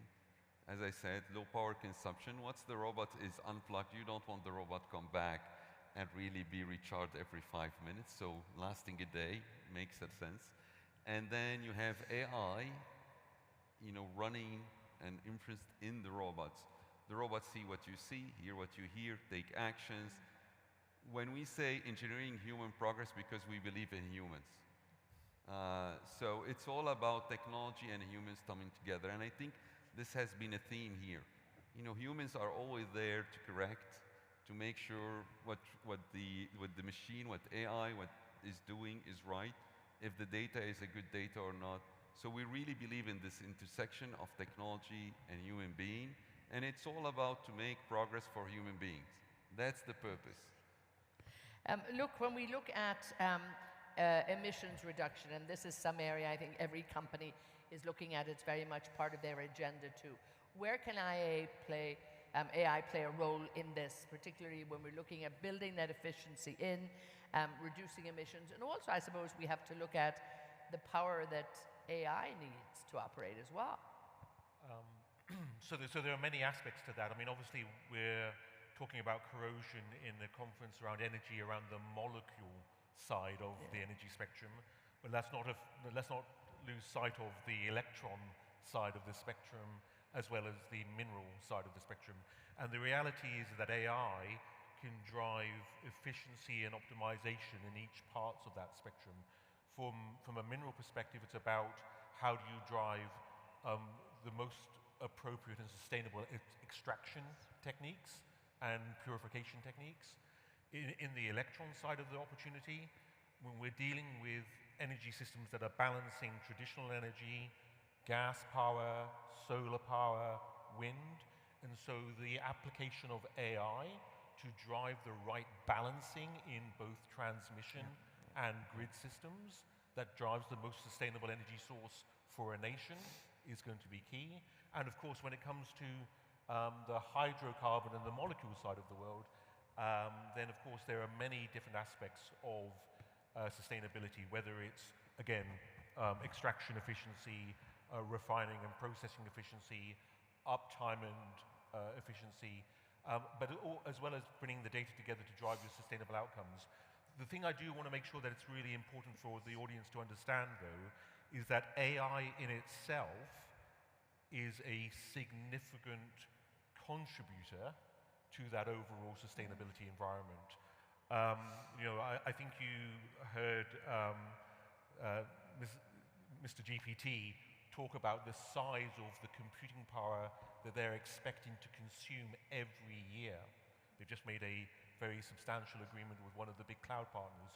They're assuming that that's going to scale and scale and scale. That's because, of course, the energy workload of AI going into the data centers, and that in itself puts significant infrastructure onto the whole sustainability of the economy. We have a responsibility as both technologists and engineers and organizations to make sure that the AI that we are applying is also being thoughtfully done in a sustainable fashion. And that's why, again, I emphasize the importance of SLM versus LLM. LLM is not energy efficient. So the importance of SLM applied to specific problems, optimized in the right way, is also a key factor of sustainability. And personally, working with the universities that I grew up with, I'm sponsoring PhDs to look at the sustainability of the energy data that's consumed in the AI environment. It's a hugely important topic. It is. Khaled, when you look at, I suppose, the responsibilities of the industry, and AI really reshaping and impacting the energy sector, where do you see those responsibilities and, I suppose, the opportunities there within them, to really make a difference here? Everybody in the AI ecosystem would have a responsibility to chip in, from the academic institutes toward leading companies in technology, as well as industry and the operators themselves. As a company that's leading the industry in energy, we have been investing, we've been advocating, we've been partnering in this journey for the sake of improving the efficiency of the industry, for sake of improving the sustainability of the industry. So, the data itself is what will monetize the models that are developed by the technology providers. And in order for these models to continue and to be sustained, you need to make sure that there are the right applications for it. So we've been hearing about a lot of AI development recently, a lot of money thrown into it, but the monetization of it has not been very clear. And unless companies and industry move into utilizing them in the proper way, showing the value of that technology, I think that evolution will certain point of time will slow down unless we see the value at the end of the day. So the companies that have the data, that has the expertise, will have, in my opinion, an advantage of monetizing the AI, bringing value, and showcasing how this can be done in different industries. So I think that is one of the responsibility of big companies, in addition to supporting the innovation in this field. Mr. Khwater talked about the major hub we have here and in the region, and how we will be pushing the innovation to the next level, given the monetization value we've generated, the demonstration of value, given the data, the experience we have. So that venture capital support will continue to be essential. Luke and Wasim, I see you're agreeing. Luke, please come in on this. Yeah, so the application of the science to drive sustainable product development, sustainable aviation fuel, as an example, the sustainable transformation around moving beyond steel and metal products to other polymer-created products as part of the pipeline life cycle, but also the opportunity for the circular benefits and then the reuse of some of the assets that we've generated is also very key to this overall agenda. Wasim, please. Yeah, I think it's like what we're seeing in AI, and in this case industrial AI, is so similar to what we have seen before in any other industry we've participated in. Whether, as I said, in smartphone, in personal computing, in automotive, each time we see an inflection point in the industry. Like, for example, in automotive, we saw that the industry is going digital, not just EV, but digital. So the first thing you need to do, and I totally agree, if you stay on the hype of the technology, you don't show value, this will not scale, will not exist. So you get together with the expert, with the expert in the industry and the leading company from the technology side, from the user side, the ones who have the expertise, and come together, co-develop solutions that create value and show value to the rest of the world. Yeah. Otherwise, this whole thing will remain an industry, and I think our collective aim is not to have AI just being a chat bot. Stay with me for a minute, Wasim, because I just want to mention your recent the deals that you're working on here in Saudi Arabia, obviously your partnership with Saudi Aramco, but also with Humane. And we look at what the government here is really driving the AI zone, so to speak, and the transformation for all industries, and particularly heavy industry, manufacturing, I mean, all industries. So this will also be so important to just lift everybody up.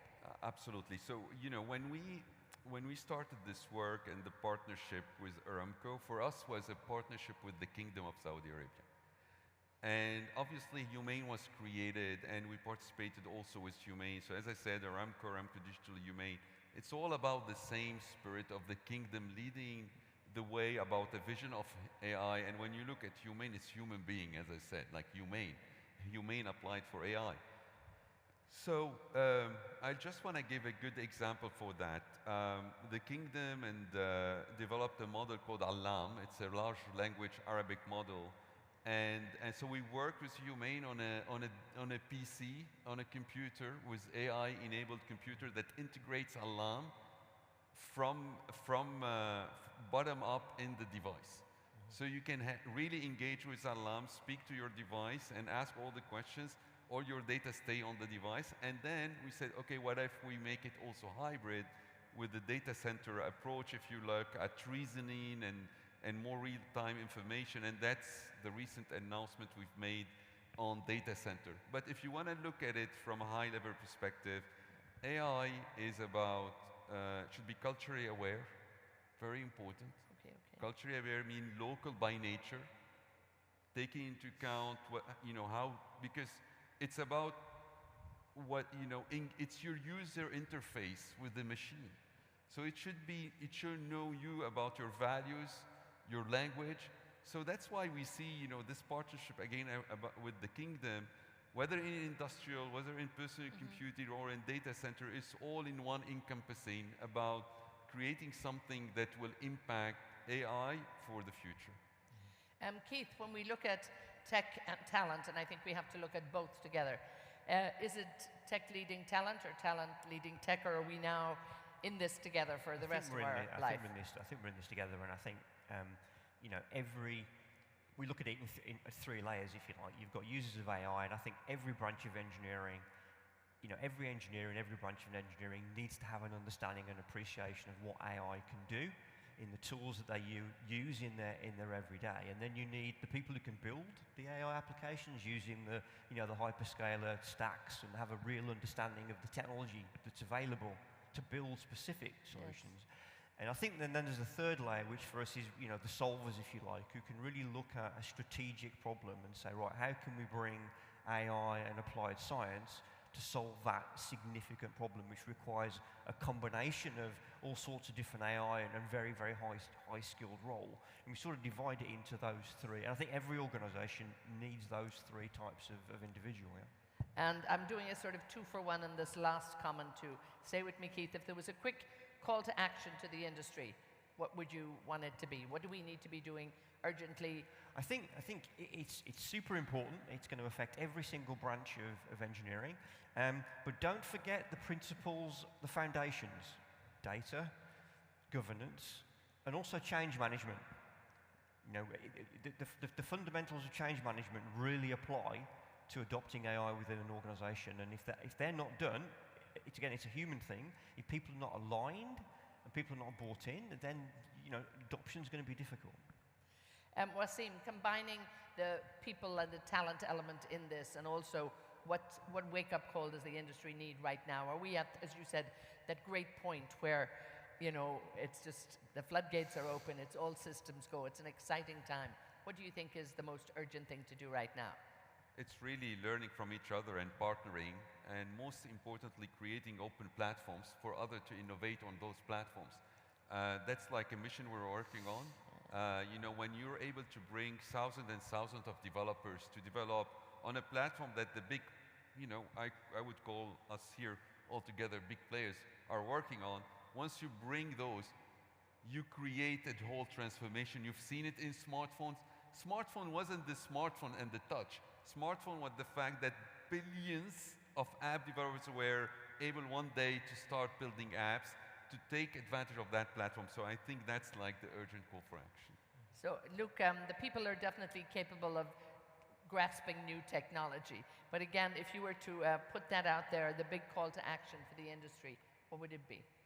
Well, first of all, I very much agree with my colleagues in terms of some of the key foundation of both the skills and the trust. But I just want to emphasize the power of AI is about putting the capability in the deep domain areas. And therefore, all of our industries and every other industries, the importance of making sure that there's really deep integration of AI throughout the whole of the education system, from foundational kind of secondary school through university into industry, because these are synergistic, but actually the AI without the deep domain understanding of your industry doesn't get you anywhere. Yes. So it's that to create the platform that allows you and all of your domain experts to embrace and adopt and apply their deep domain skills in a trusted, secure way to create value for your enterprises. Khaled, I'll leave you the closing word here, and I know you talked about the importance of bringing all of the people in your teams on board. So it's maybe that 2-for-1 question in terms of how important is it for every company to make sure that we upskill and value the people here and the technology, and I suppose that final call to action for you. Well, yeah, the training and development of the workforce is very essential, and it takes it not only on familiarization with the model, but also understanding the boundaries. We are engineers, and we don't like black box recommendations. We need to understand the reason behind it. Yes. And these models should be trained to do that. Accuracy is important, but clarity, transparency of results are equally important, and that's how the people will gain trust. That's how you really enable the transformation, when you have a trusted partner, a trusted AI partner with you. And the advantage is definitely huge, and as highlighted, the opportunities are huge. The thinking moving forward should be different. I believe we should establish, as I highlighted, tracks that looks at how to leverage technology in a responsible, in a trusted way, in order to capture the benefit close to $1 trillion benefits that's on the table. So everybody, I'm sure, will be excited to go and get a piece of this. Thank you very much, and I wish you an engaging conference. And thank you to Khaled, to Wasim, Luke also, and to Keith, thank you. And to our dear audience, we hope you found it engaging, informative, and educational even, and hopefully inspiring to get you on that great journey. But to all of you gentlemen, I want to thank you for this great panel, and I wish you such a great conference. I know you have to move to the exhibition space now, so I think thank you. I think they might want a quick photograph, and then we'll be off. We'll stay on stage. We've been told to stay on stage for a minute. Maybe we need to move a little closer. Great. That was a great discussion on the industrial transformation through the power of AI and how to accelerate it. Thank you to our panelists for sharing their rich knowledge and experience. Definitely special thanks to our amazing moderator, Etna Trainer. We now kindly ask our host, Wael Al-Ja'fari, to join us to present the token of appreciation to our esteemed panelists and moderator. Let's give them a big round of applause, everyone.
Thank you again for such an engaging, rich conversation, to our panelists and our amazing moderator.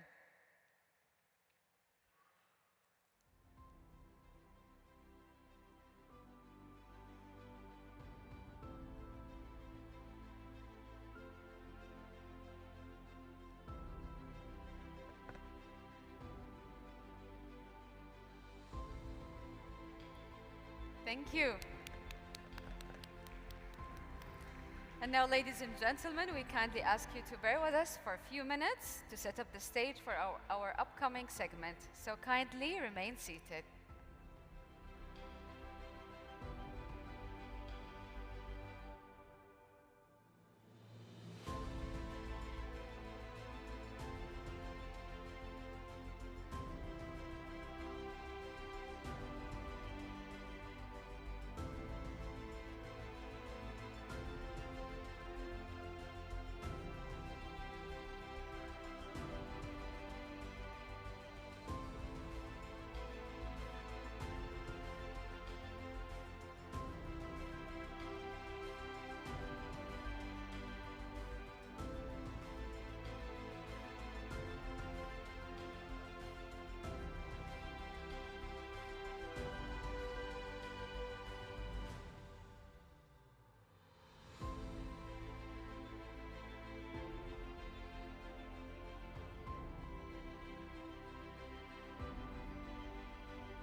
And now, ladies and gentlemen, we're going to take a moment to recognize and thank our valued sponsor for their support and contribution to the 19th edition of the MECC. But first, let's ask Wael Al-Ja'fari, the Executive Committee Chairman, Khalid Al-Qahtani, the Conference Chairman, Saad Al-Qahtani, the Conference Steering Committee Chairman, Tariq Al-Ghamdi, the Chairman of Materials Engineering Association, Ra'id Al-Alawi, the President of Bahrain of Society of Engineers, to kindly join us to the stage for sponsors recognition. And let's give them a big round of applause, please.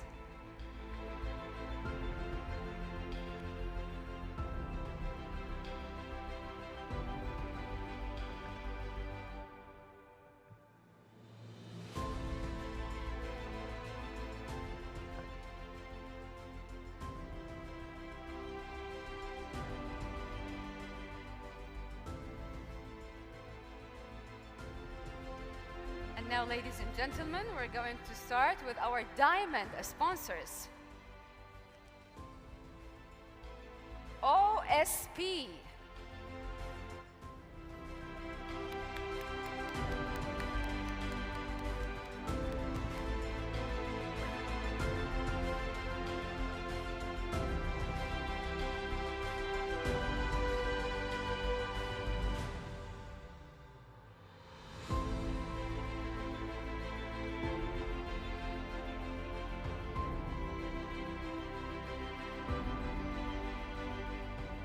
Thank you very much to our diamond sponsor, OSP. Now we go to our second diamond sponsor, SABIC.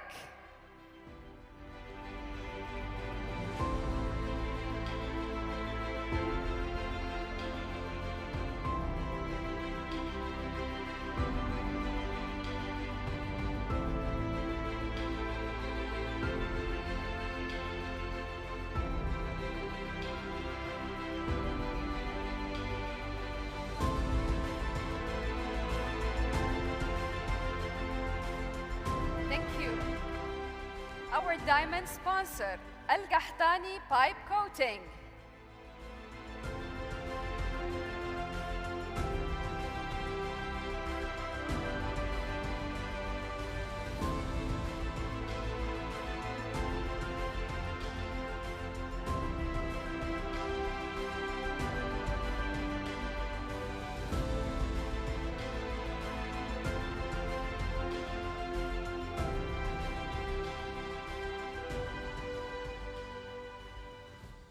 بن قريعة.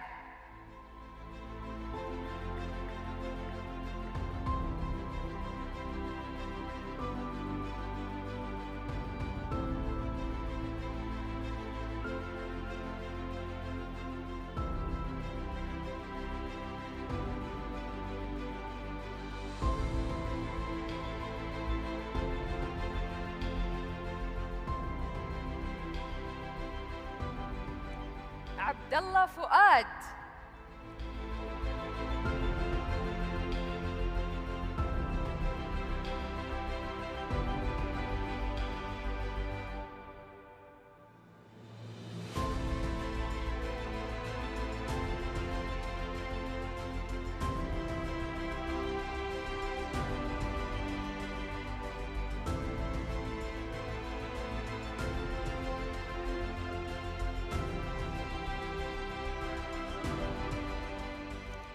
Gemini.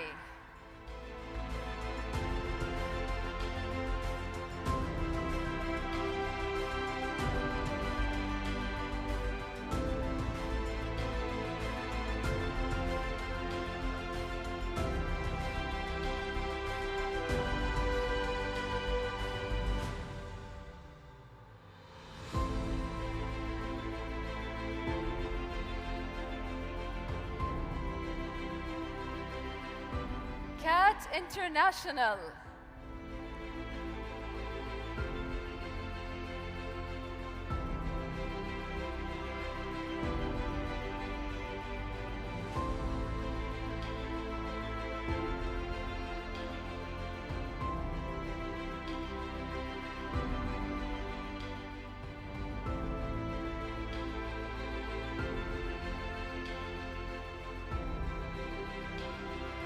الزلفي.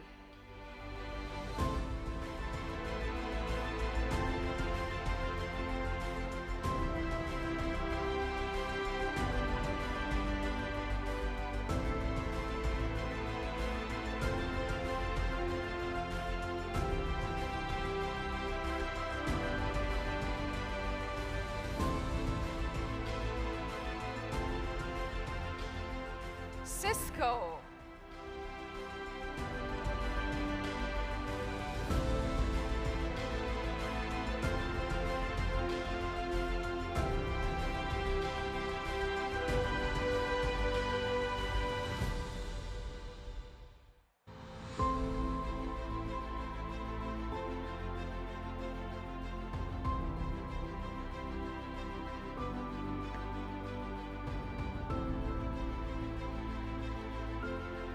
And now, ladies and gentlemen, we move to thank our platinum sponsors, Tamimi Energy,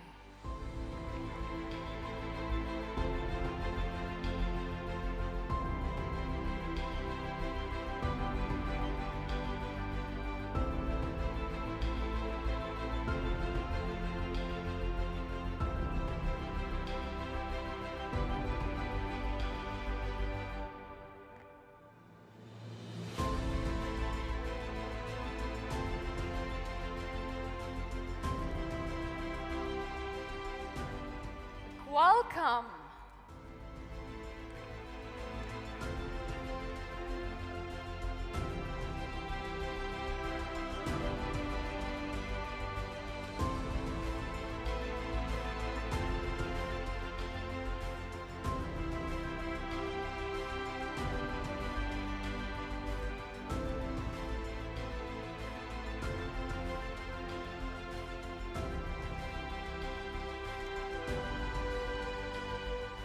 Aja Steel.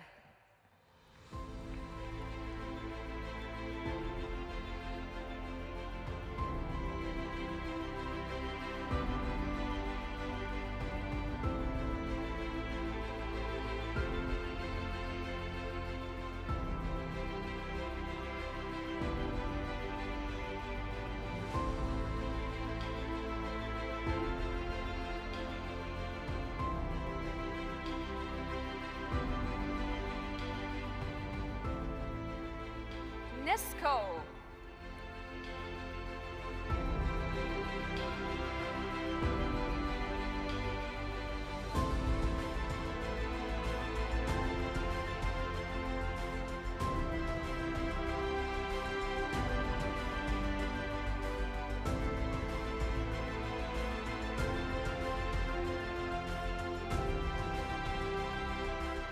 And now we move to thank our gold sponsors, S-Oil.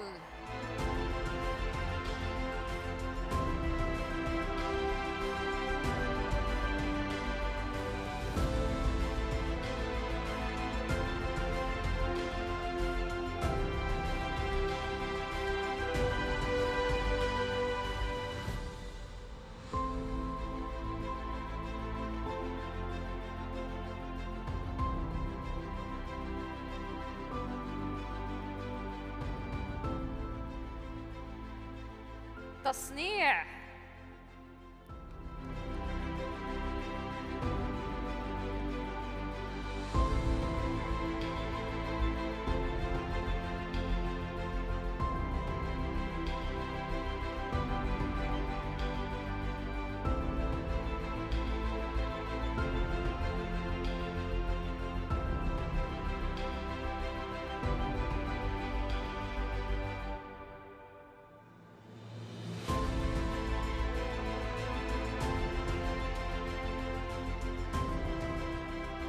IBM.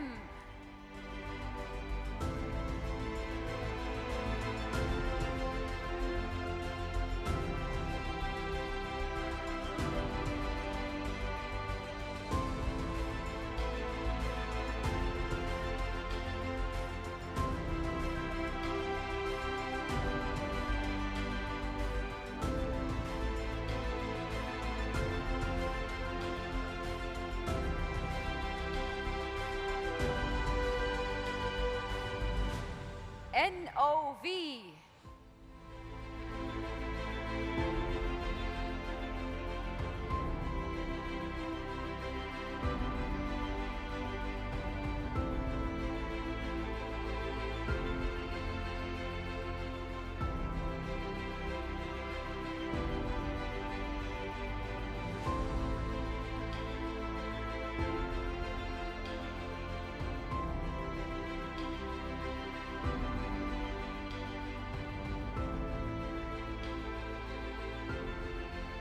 Sojek.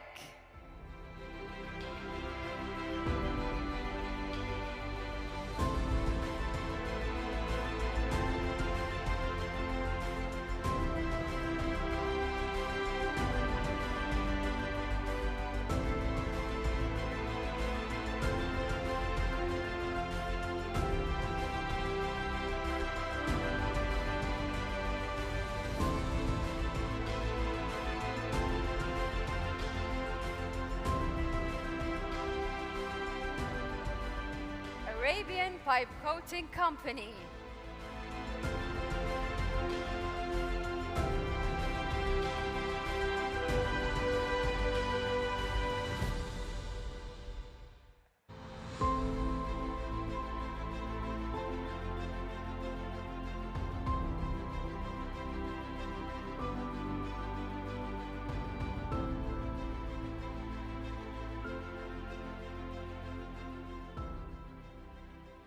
Emerson.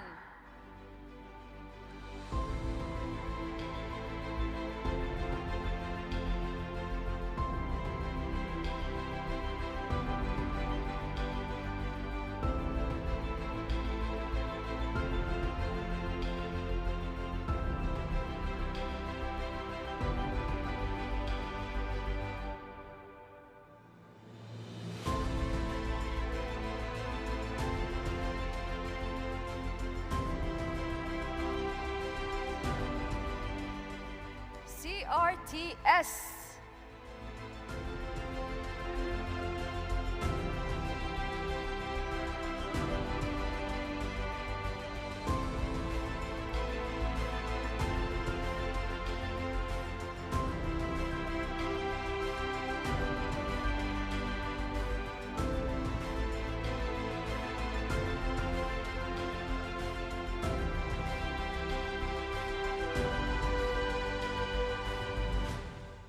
Globtech.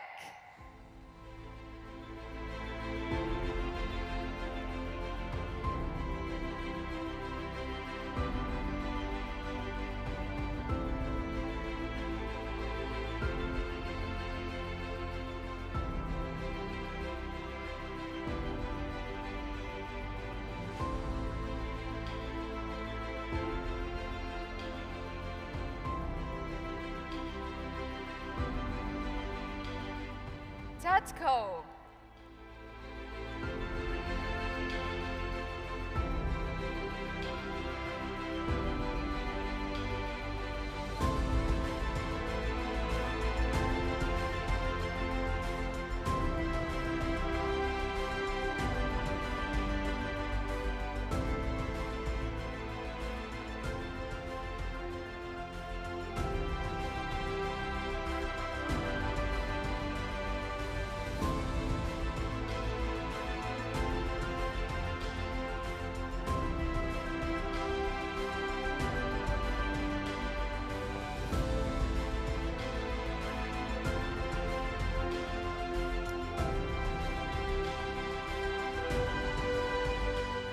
Jotun.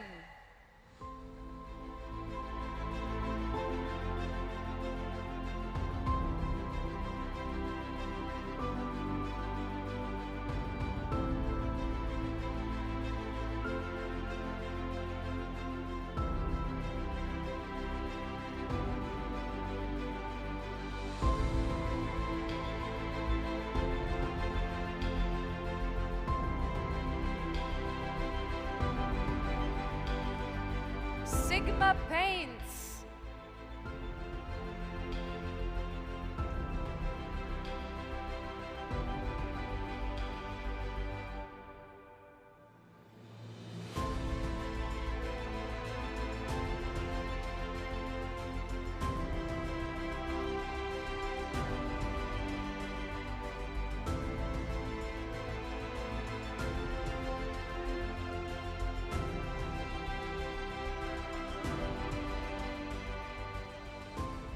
KCC International Paints.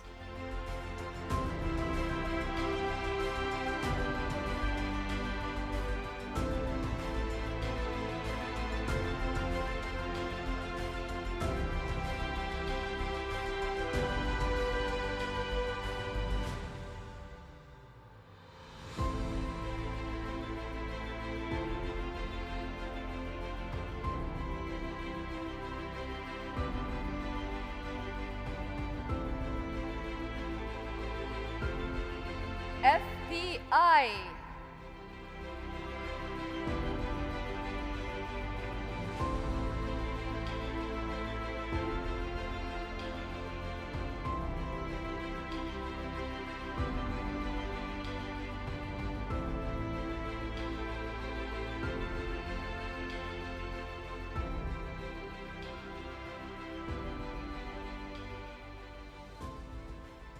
IGS.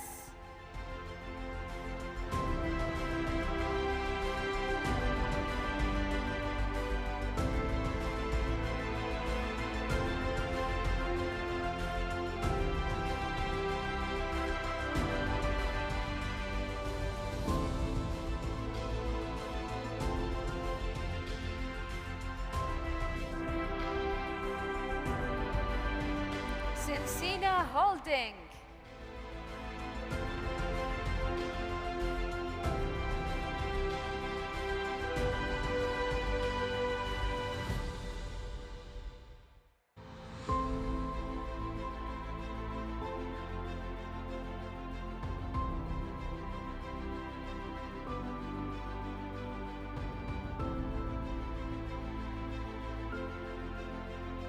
Valsam.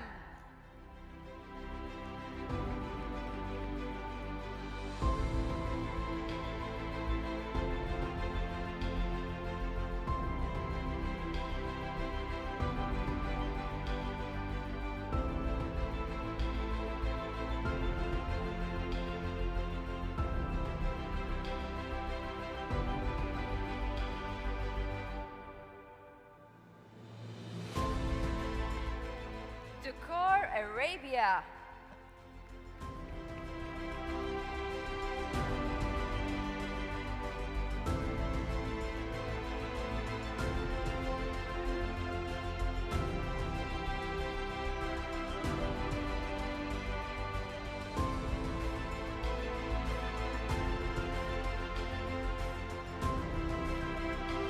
Pipe Care Limited.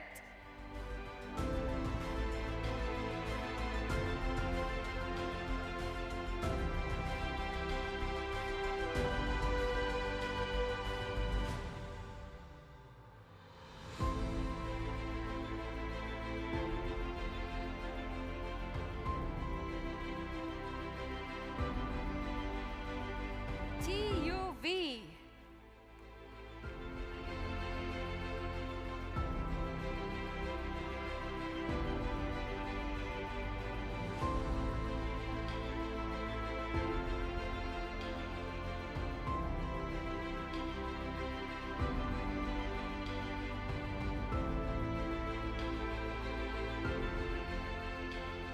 Tinares.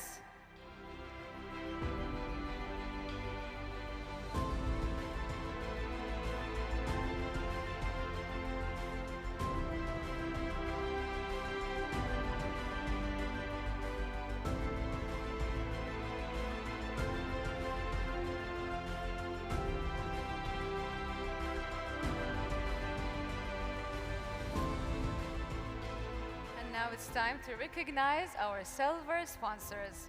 Khafji Joint Operations.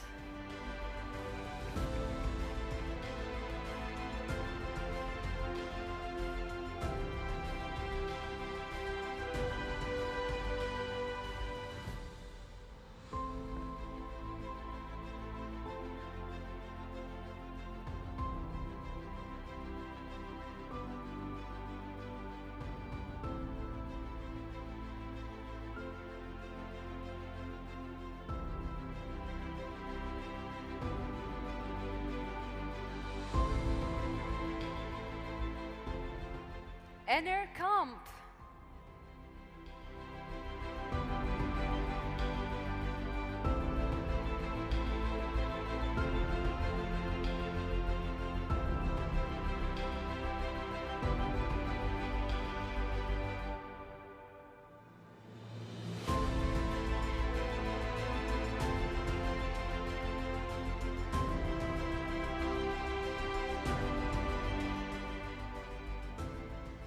Jenna.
Silicon.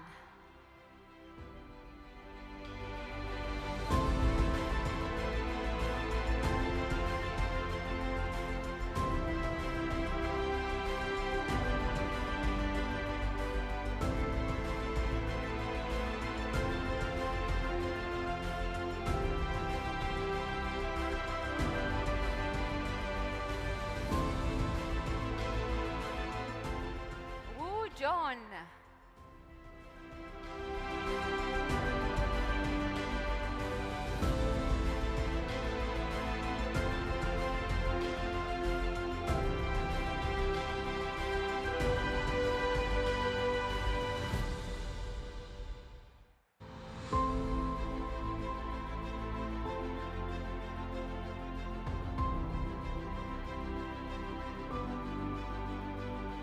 Isab.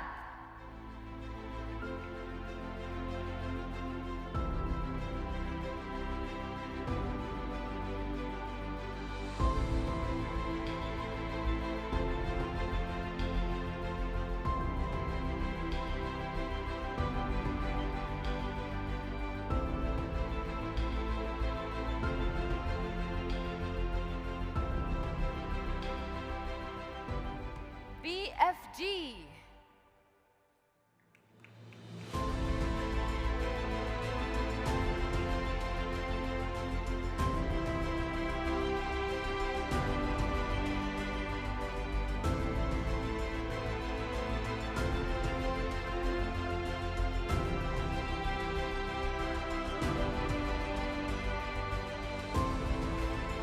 Apav.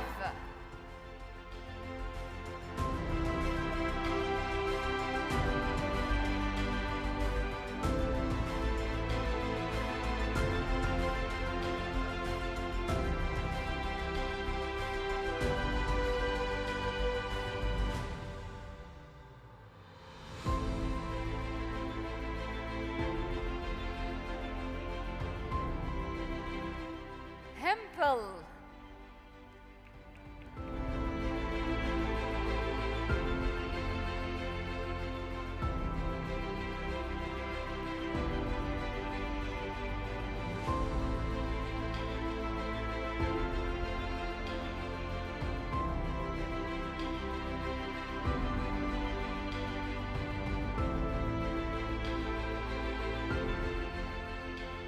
أوتادا.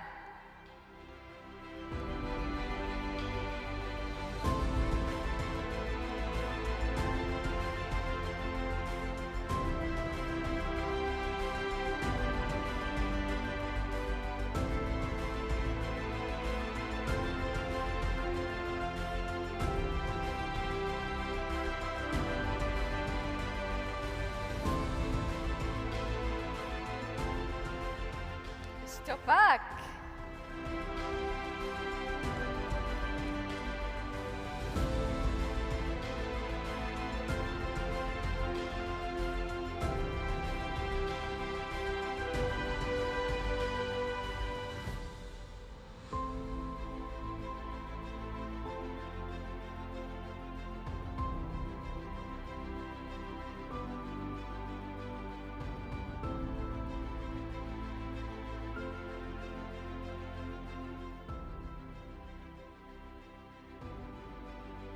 SPI.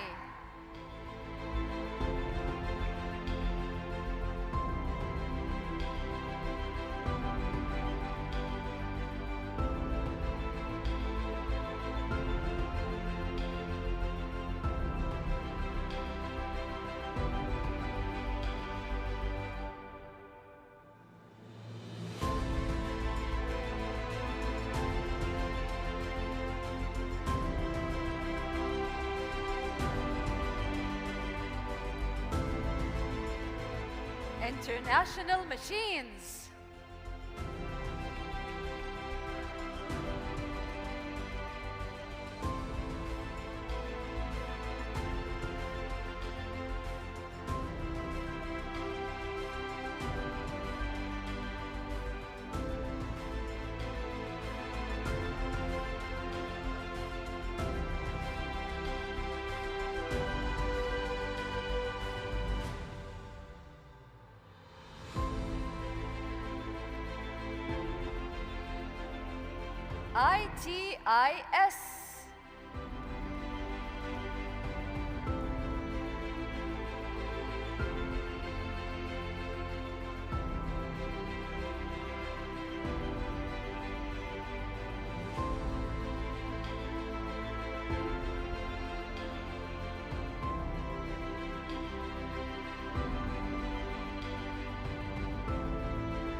Max.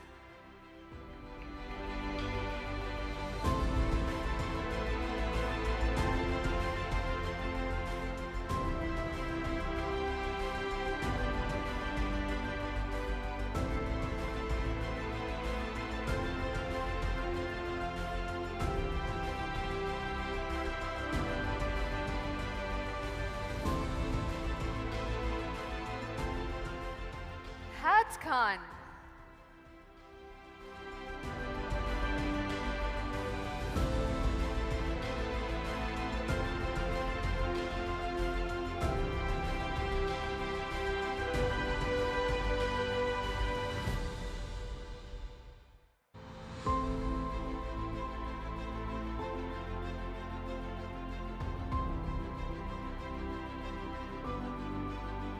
And now it's time to thank our luncheon sponsors, OSP.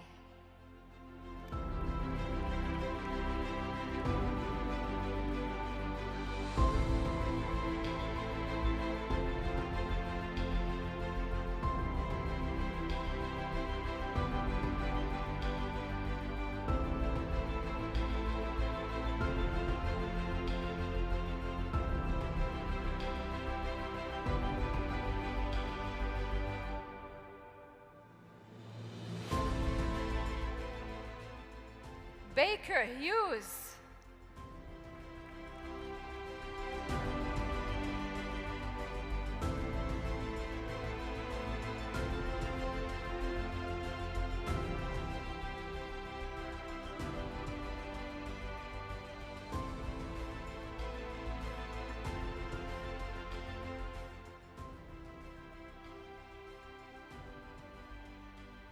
And now it's time to thank our technical track sponsors, OSP.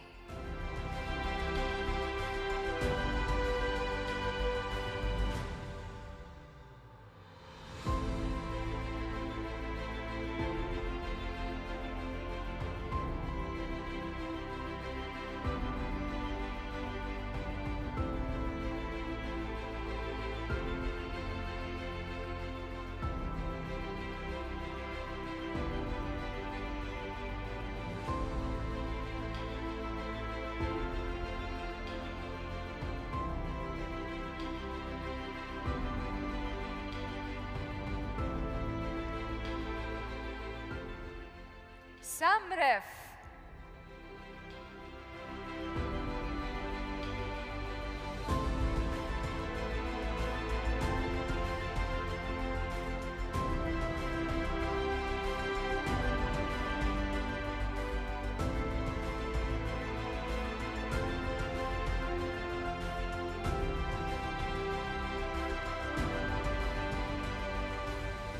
Deepak.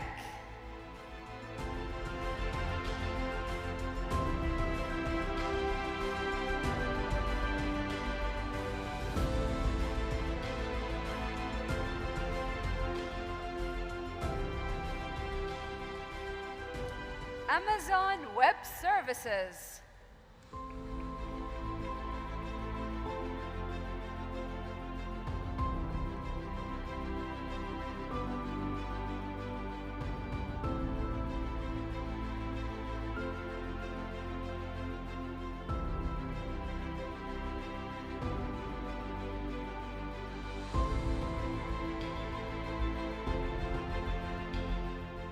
Element.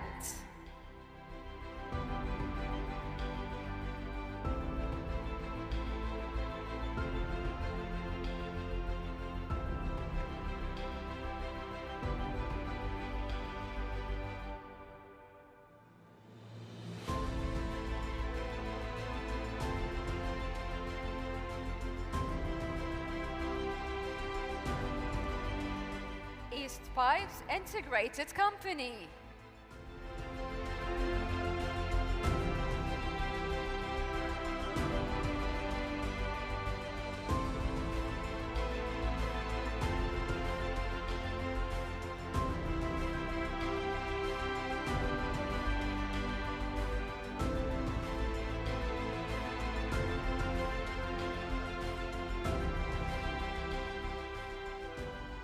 Takinaka.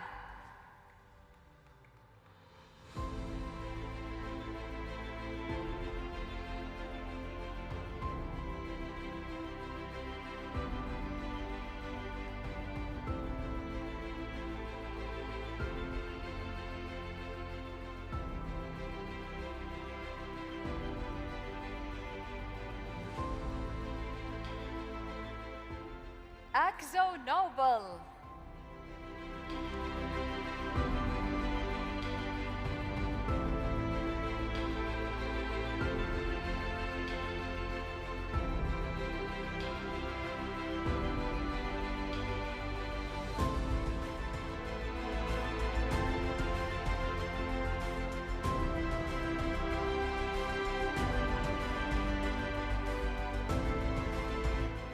White Solutions.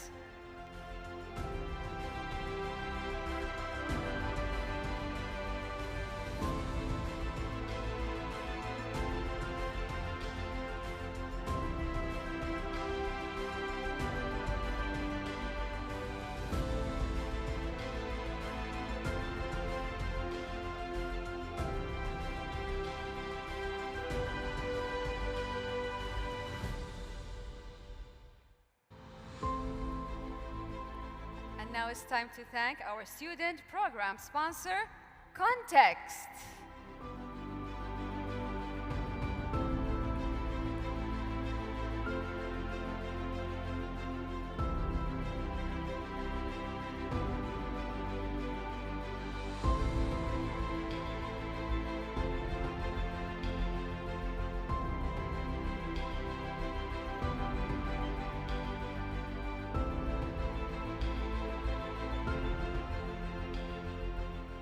Thank you very much to all our sponsors for their generosity and their limitless support. And we also want to thank وائل الجعفري, خالد القحطاني, سعد القحطاني, طارق الغامدي, رائد العلوي. Thank you very much.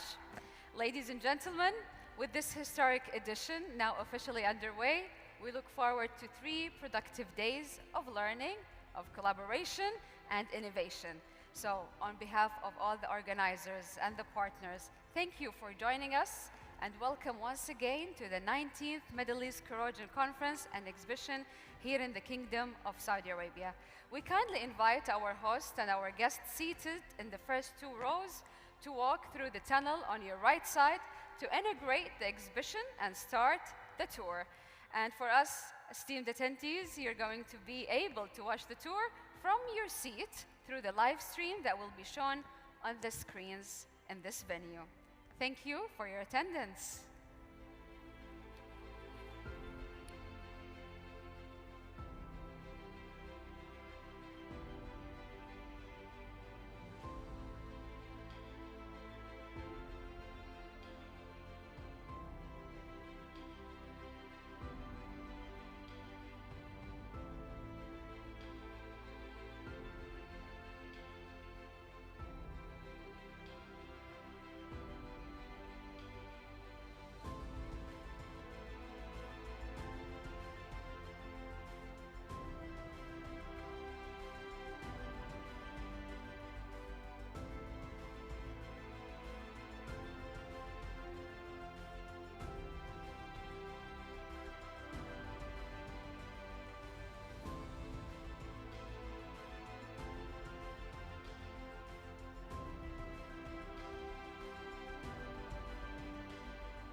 Start the tour, the exhibition today. We are proud to announce that in total we are having 166 sponsors and exhibitors this year. We are breaking records in any Not only that, but we have also expanded our global outreach using our consulting. In addition,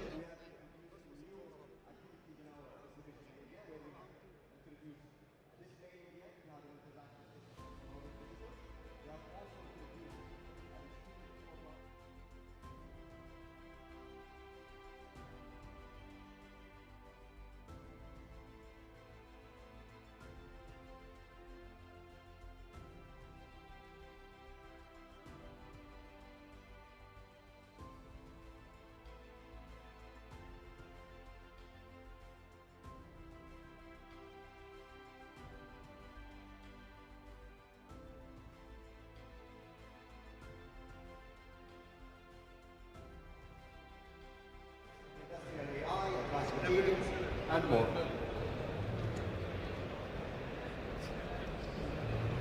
Assalamu alaikum wa rahmatullahi wa barakatuh. Hayakum Allah jami'an. My name is Ayman Abdul Latif, and it's my absolute pleasure to welcome you to Aramco's booth. Aramco has been a proud participant in the Middle East Corrosion Conference since its inception in 1979. And as always, there is a great alignment between Aramco strategies and the themes of the conference, as represented here at our booth through 5 distinct zones. Starting with our first zone, which is pioneering industrial AI, which will be presented by my colleague, Adil. Assalamu alaikum. Good morning. My name is Adil Al-Bukhari. This tour highlights Aramco pioneering efforts in industrial AI, showcasing cutting-edge technologies that allow us to transform operational intelligence and project prediction. The area of technology around us. Digital platforms that allow us to align different issues in life.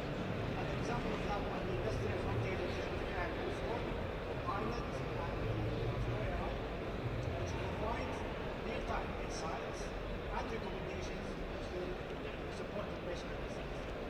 In the area of project prediction, we have digital solutions that are AI-powered to detect various aspects of the project.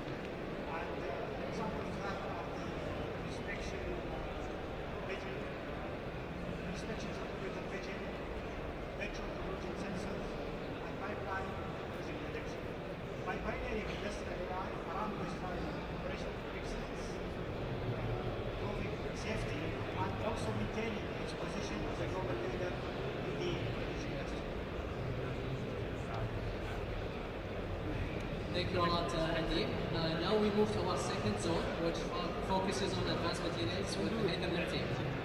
Assalamu alaikum, and welcome to the Advanced Materials Zone, where we showcase how the Aramco's efforts in advanced materials, which are products made out of polymer and carbon-based materials, substituting conventional materials such as steel.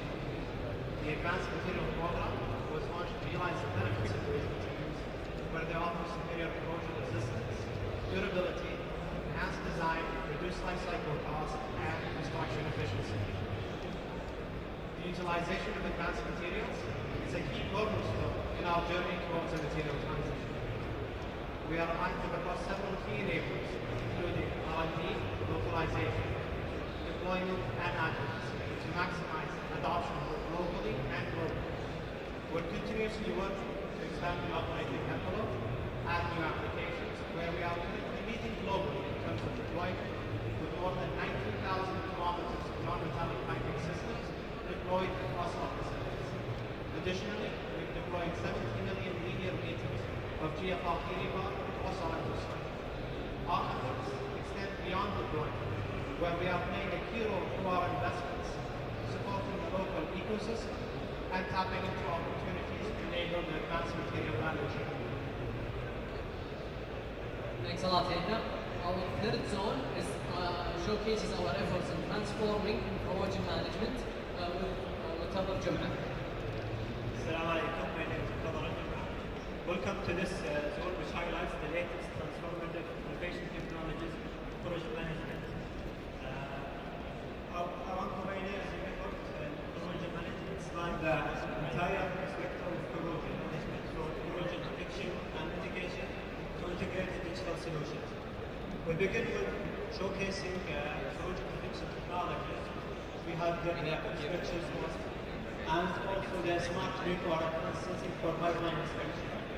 We are especially proud that Aramco owns the IP of this technology, enabling not only precise inspection but also achieving significant cost reduction.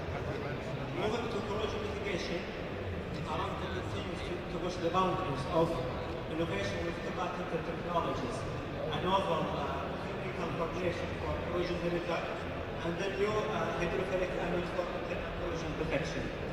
Finally, Aramco has developed integrated digital platforms that unify and streamline corrosion control across all operations, namely the corrosion management solution and the pipeline restoration program. Through these innovations, Aramco is setting a new standards for corrosion management, safeguarding its assets, and ensuring the long-term sustainability. Thank you, Amir. And none of the showcases that we've shown today would have been possible without the support of our industrial partners. And so we have dedicated the business hub, which is zone 4 of our campus, which will be presented by Fatih.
So,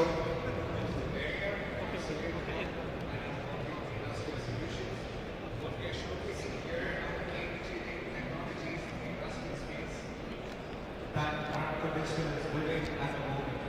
Firstly, we are building our 450 megahertz network across the kingdom, supporting mission-critical and industrial solutions. And here we have different devices that are being built as solutions on the network. So we have supported on the 450 network. We have Aramco digital fully owned handheld devices to support push-to-talk communication. We have multiple gateways that also support edge on the AI. And we have corrosion sensors and 450 MHz based routers to enable any sensor with 450 technology. So, yes, this is the Qualcomm unit, and it supports up to 6 different protocols from 450, 5G, wireless wired, internet, and so on. And it has AGI capabilities with over 100 blocks of processing power.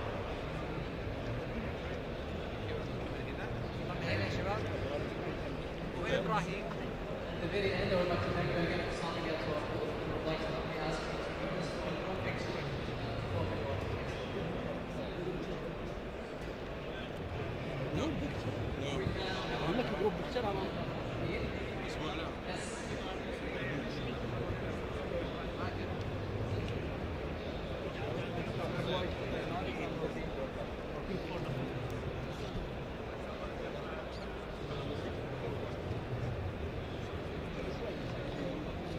you guys.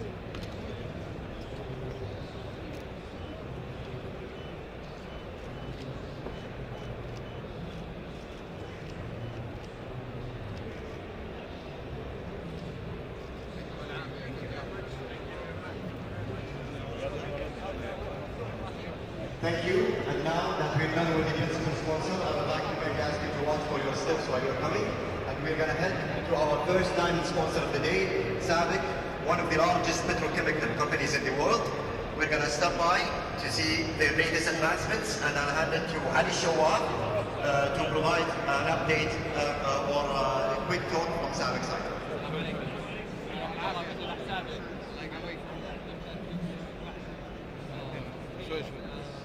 خليه يجي هنا.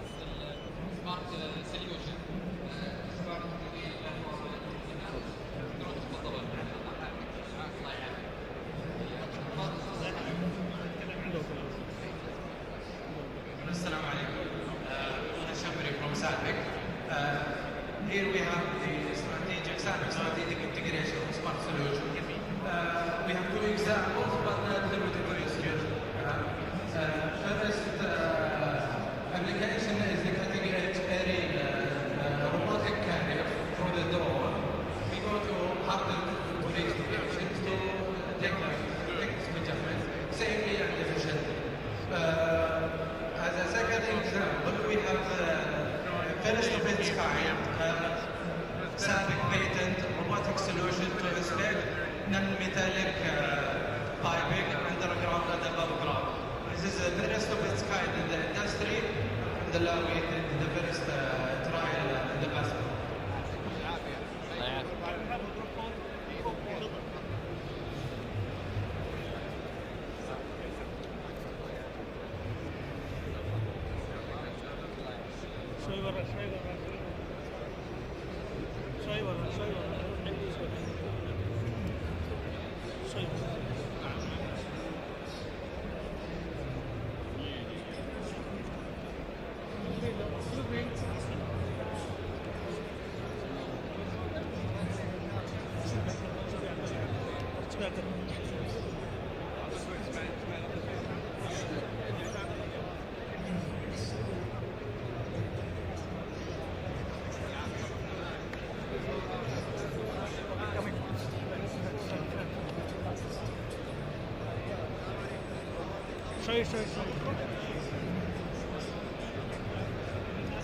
Thank you for SABIC.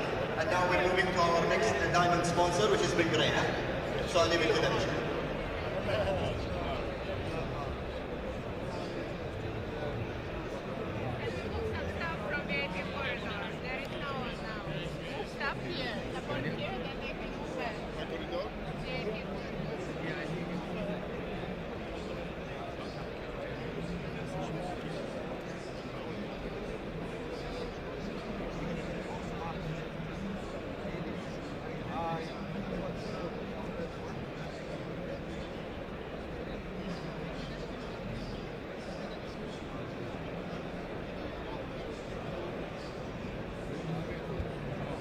big